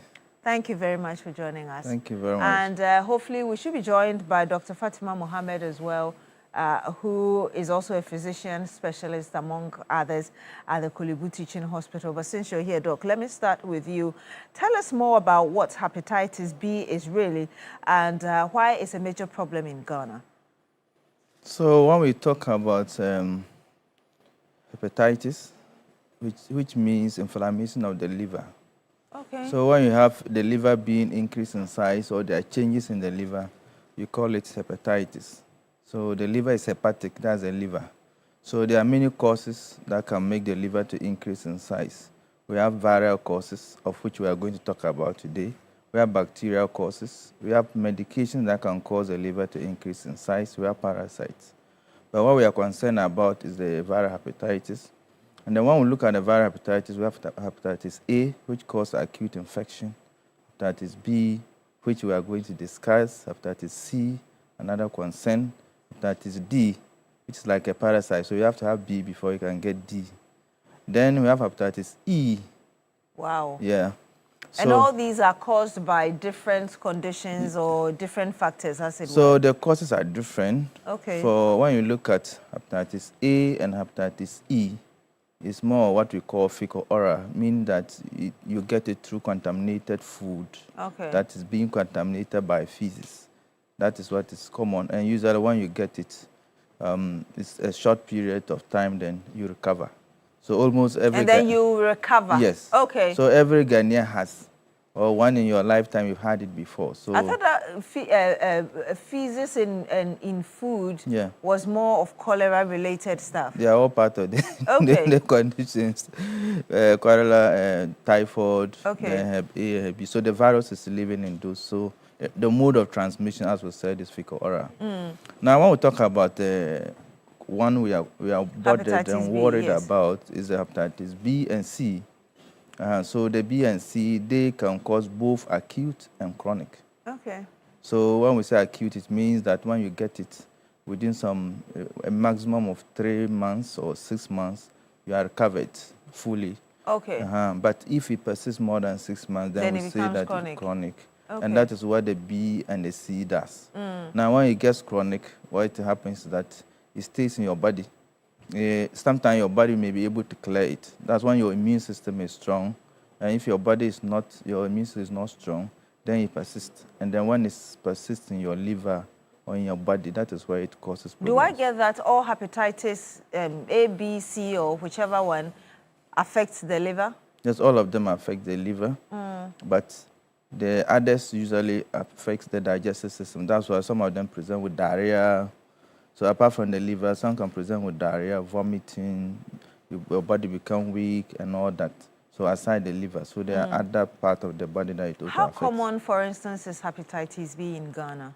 So hepatitis B, Even though your topic is saying hepatitis B, but I would have preferred viral hepatitis so that we discuss all of them. But when we talk about single out hepatitis B is the most common viral infection in Ghana in terms of the viral hepatitis. About 3 million people in Ghana are infected with chronic viral hepatitis B, and meaning that it represents about 9% of the population. That one we talk about prevalence. So if you have about 100 Ghanaians who will come to you for a test, the probability that you are likely to detect 9 Ghanaians being tested positive for viral hepatitis B is high. 9 out of 10? Yes, 9 out of 100. 9 out of 100, yes. Okay. Then there are even some part of the countries that has higher prevalence, especially in the northern part of Ghana. Why? Then we have prevalence. So usually the mode of transmission varies. As I said, the commonest is through mother to child. Okay. The more mothers who are having positive or who are tested positive for viral hepatitis, you are likely to transmit it to your child. And it's not that it's a genetic disease.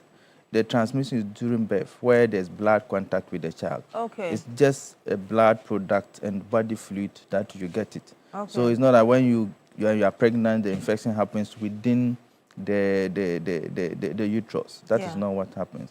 It happens when in the process of giving birth. That is why it happens. What are some of the misconceptions? I remember many years ago, what I knew about transmission of hepatitis B was basically or primarily sexual. But in our earlier conversation, you were telling me that that's really not what the case is. So what are the other misconceptions aside from this one? So that is where the stigma comes. Any disease that has to do with sexual contact or let's say sexual transmission, there is a very much stigma attached to it, just like HIV and all that. But when you look at the way it's being transmitted, sexual transmission is not the main mode of transmission. As I said, about 95% of people who are infected with chronic hepatitis B is through mother to child, where we call the vertical transmission. The other mode of transmission is just the 5% is just the adult, where you can acquire it through blood contact when you are sharing needles and other with people. Then sexual transmission is possible, but it's minimal because your body, as an adult, your body is able to fight against the virus. So there are some who get it, and then later on your body is able to clear the virus. So with that one, and because of that, people think that, oh, when your wife or your husband is positive, you are living promiscuous life, and that is where the stigma comes. Okay. And the other stigma is that people think that viral hepatitis, either B or C, is a case. So you can see that in a family, when the brother is having the virus and it complicated to liver cirrhosis, liver failure, or liver cancer, within a year, the person may pass on. The person will start vomiting blood and all that, and may pass on. And because within a year, because the person would not so have, you may not know. By the time you start having hospital. this, yes, because usually when you have it, it can also cause asymptomatic. You may not know. So when some of the viruses are very carcinogenic in some families. Okay. So you can have some family members who are dying from liver cancer. So if, assuming this month someone has it, and your family, unfortunately, the virulence that is in your family is causing cancer, you can die from it. And then maybe another year your brother died, then at the local setting we think that it's You're your using grandma. a different word, liver cancer. So it could also be referred to as liver cancer. Yes, yes. I see. Okay. So you think that it's your grandmother or someone in the family who is either bewitching you and killing you, or there's someone who is poisoning you. That is why you are vomiting blood anytime you are sick. And when you go to the genesis, you realize that's more likely coming from liver cirrhosis or liver cancer. Now, people also believe that when you have viral hepatitis B, you cannot eat with the person, you can't shake hands with the person, you can't live with the person, These are all you can't hug the person. It's through sweat. When we talk about kissing, it's unless it has to do with blood. You kiss to the point that maybe there's blood contact between you and the person. But from just normal kiss and saliva, they are not likely to get. Wow. So people should stop avoiding people who are positive for viral hepatitis. At the end of the day, I've heard people say that prevention is better than cure. Can this be prevented? Yes. So the single most important way of preventing liver cancer in terms of hepatitis causing that is through the vaccine. So the vaccine can be taken in so many ways. You can have the adult going to test, and then you take the vaccine. You are protected for life. Then we have the children who are being given birth to. So what we have, the policy Ghana Health Service have now, every child, when they give birth to the child, they undergo the routine birth vaccines, where we give at 6 and 10 and then 14 weeks. How effective is the vaccine? The vaccine is effective. It protects you over 95%. So there's a gap, because when they give birth to you, we wait until 6 weeks before we give you the normal pentavalent vaccine that we always give to them. They say you are going for weigh-in and they are giving you. But there's a small gap there. That is why we intend to introduce what we call... Please, go ahead. We intend to introduce what we call the hepatitis B birth dose, so that every child that is being given birth within 24 hours, you have the opportunity to receive the vaccine. And with that one, it will reduce the mode of transmission, or the risk of transmission from the mother to the child. Are there practical steps families can take to protect themselves? Yes. So the first practical step is to screen the whole family. And the children who were born 2002 and above, because of the vaccine that was introduced by the WHO and Ghana Health Service, most of the children are covered, even though there's a risk in between. And that is why I want to add the birth dose, so that within 24 hours you are entitled to the So what about the point of transmission when you say that during birth, the contact of the mother with that of the babies? How do you prevent that from happening? Is there a possibility? So as I said, first is testing. So the policy of Ghana Health Service, Ministry of Health, is that any pregnant woman who goes to hospital, they are supposed to be tested for viral hepatitis B. So when you test and you are positive, if you are negative, we advise the woman to take the vaccine. If you are positive, there are steps. One, you treat the mother. If there's an indication that you treat the mother, you treat. And then when you treat the mother, you reduce the amount of virus that are likely to be in the blood or in the fluid. That one will reduce the transmission. Then with that one, there's also an injection called immunoglobulin. So the day you are going to give birth to the baby, we also give the immunoglobulin to the baby, including the vaccine. So when you do all this, you reduce the mode of transmission to the child. I'll come back to you. We're joined in the studio now by Dr. Fatima Mohammed, who is a physician specialist and gastroenterology fellow, Kolebu Teaching Hospital. Yeah. Good morning to you, ma'am. Good morning. Thank you as well for joining us. Thank you for having me. I can imagine that you see a lot of patients as well coming in with hepatitis B. Tell us some of the practical things you hear from them, the experiences, and really generally what people need to know about what it means to contract hepatitis B. Yeah, so hepatitis B, because it's stigmatized a lot, poses a lot of emotional stress on our patients. So you hear patients telling you that people don't want to share spoons and cups, or even as much as just sitting close to them, and that makes them very uncomfortable. So we'd use this platform to educate the public and tell them that hepatitis B is not contracted in such manner. It's only by blood-to-blood exchange and mother to child. And so let's not stigmatize people who have it. You'd hear patients tell you that they've opted for herbal treatment because they've heard somewhere that there's a cure for hepatitis B. Currently, all the medications we give people with hepatitis B is to suppress the virus and make sure you don't develop complications. There is no approved drug that totally cures hepatitis B. Okay, but in terms of the experience, I mean, when you have malaria, there's a way you feel. Yeah. When you have a normal cold, there's a way you feel. For those who have contracted hepatitis B, what is it like? Yeah, so the important thing to know is that most people with hepatitis B will not show any symptoms. So they are asymptomatic, yes. And for those who show symptoms, they would have the same feeling you would have when you have malaria. So they have a bit of fever, malaise, body aches and pains, and sometimes you may have yellowing of your eyes, which is transient. But then when it becomes chronic, that means if the virus survives in you for a prolonged period of time, then you begin to have the complications. Then you notice that some people have pain at the right side of their abdomen. They may have abdominal enlargement or distension. Their feet may also get swollen and all that, yes. So generally, when you get it in the acute phase, it's just like any other infectious disease that we deal with, like malaria or typhoid fever. At which point does an individual get pushed to say that, let me go to the hospital and do A or B test to check what I'm suffering from, just so people are able to get health care early enough before they get to the stage where they have complications? Okay, so now we are advocating that even if you don't have symptoms, for each and every one of us, we need to know our hepatitis B and C status. Testing is easy. It's an on-spot test, just like the rapid malaria test, and you get your results immediately after the test. And that helps you to know if you have the virus or not. If you do not have the virus, there's a vaccine for hepatitis B, which can prevent you from subsequently contracting the virus. Yes. So should I just wake up and say that I'm going for a hepatitis B vaccine, although I don't see any sign, nothing at all? Yes, that's what we are advocating, because sometimes if you wait for the symptoms to show, it may be a little bit too late. And so this year, what we are campaigning for is that people should be more proactive about their health.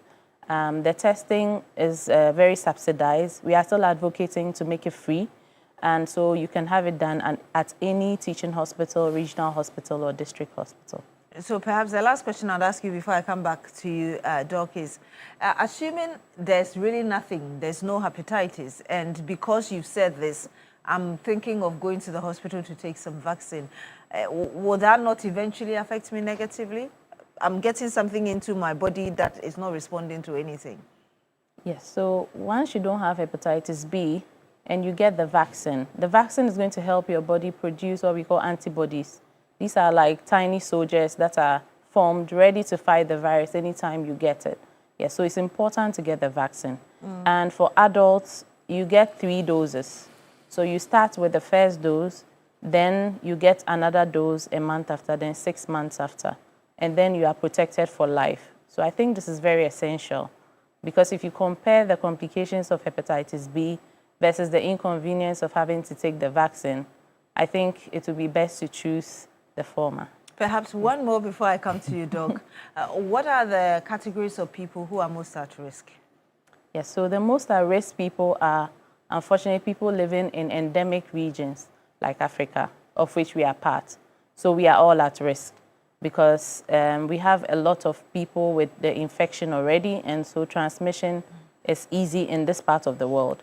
Apart from that, people who have their mothers who are positive for hepatitis B, so a mother can pass it to their child.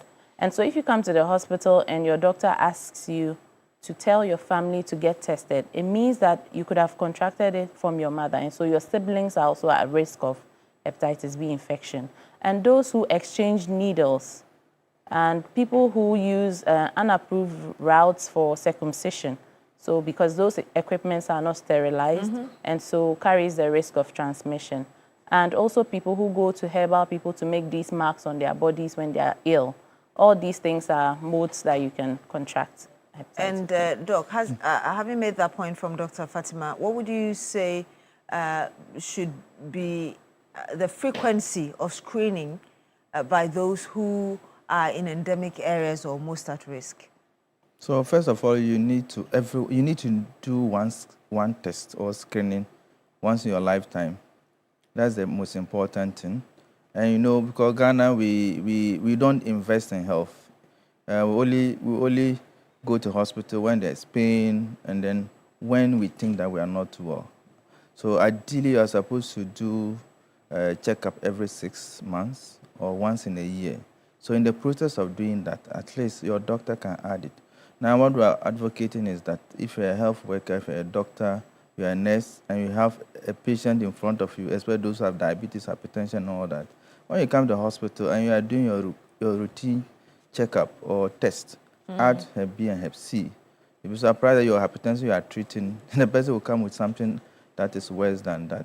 So for the test, we want everyone, try once in your lifetime, Just check to know your status. And Dr. Fatima was talking about the need, you talked about herbal medicines Yeah. and stuff. There are those who argue that, okay, I have my herbal drugs, they Yeah. treat me okay. I've heard testimonials and all of that.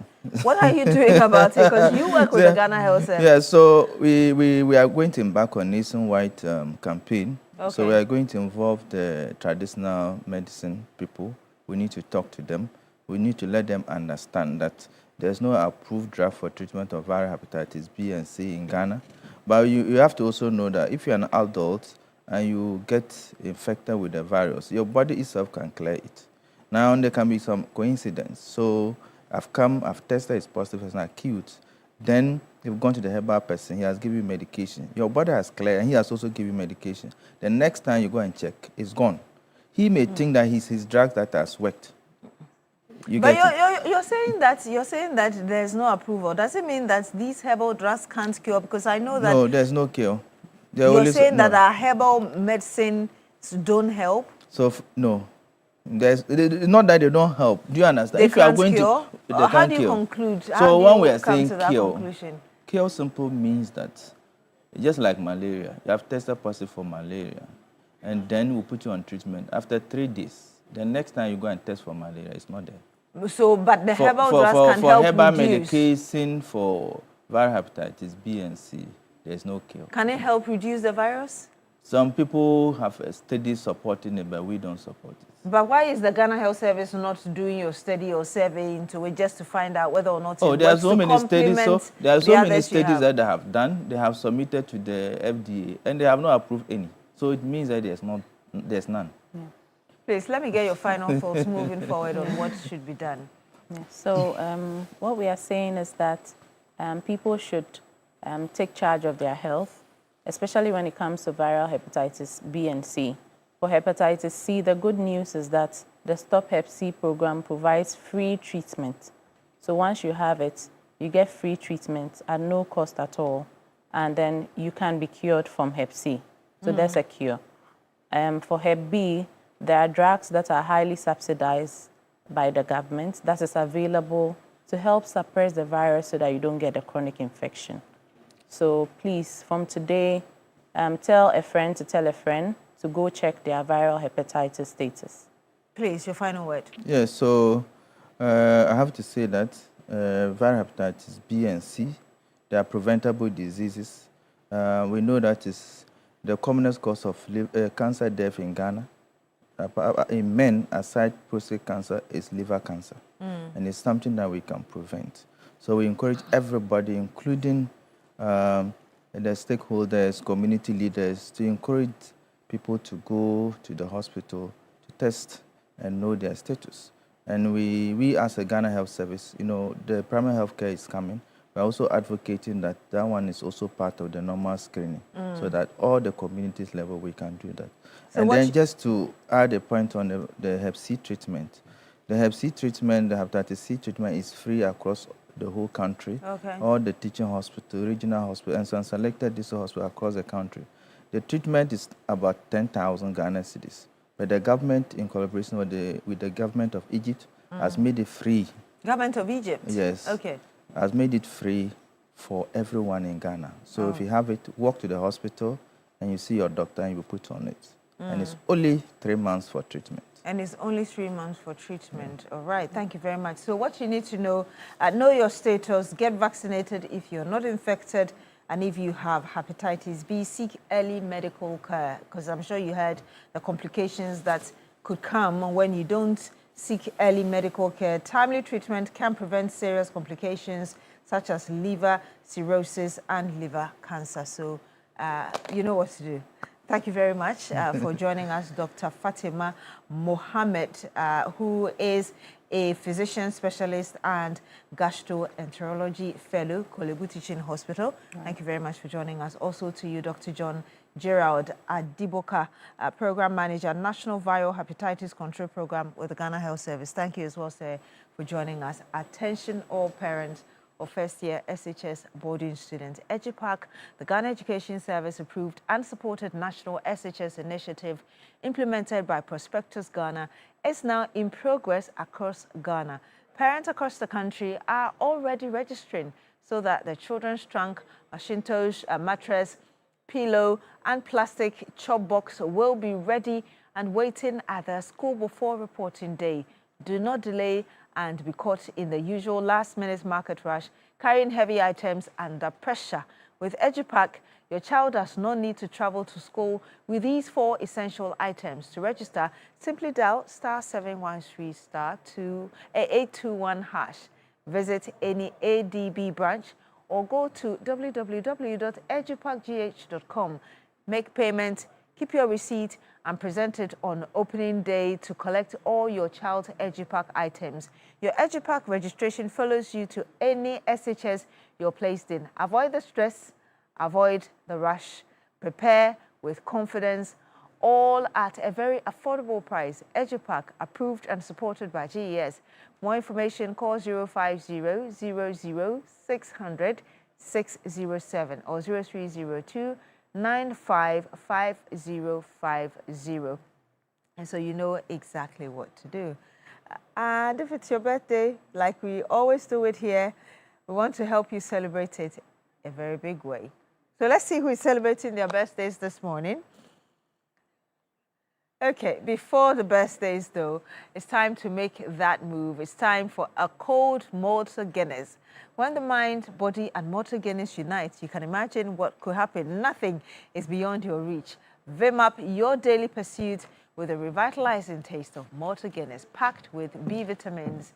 Charge forward towards your goals with each sip of its nourishing natural goodness. Now with a new look. Remember to always look out for the proudly made in Ghana symbol on every bottle or of Malta Guinness or can of Malta Guinness. Malta Guinness, we move. So is it your birthday today? We want to help you celebrate it in a big way. Okay, Mrs. Shine Clenham Atikpo Pokli, God bless your new age from husband and children. Happy birthday to you, ma'am. Terrence Ewuku, God bless you. Happy birthday, young man. Betty Evans Inkum. Is it William Evans Inkum's? Okay, I thought it was the wife. That's the sister. Happy birthday to you, the sister of William Evans Inkum. Yes. Bari Katu Obing Danso of Bibieni from Felix MG. Happy birthday to you. Beatrice, remember mommy. Remember mommy loves you so much. Okay, happy birthday to you. Namesake, Beatrice. I love that. Namesake, Beatrice. You go kill Rio. Oh, there's actually one more. Claudia Selikem Luther of Christ the King International School, Cantonment.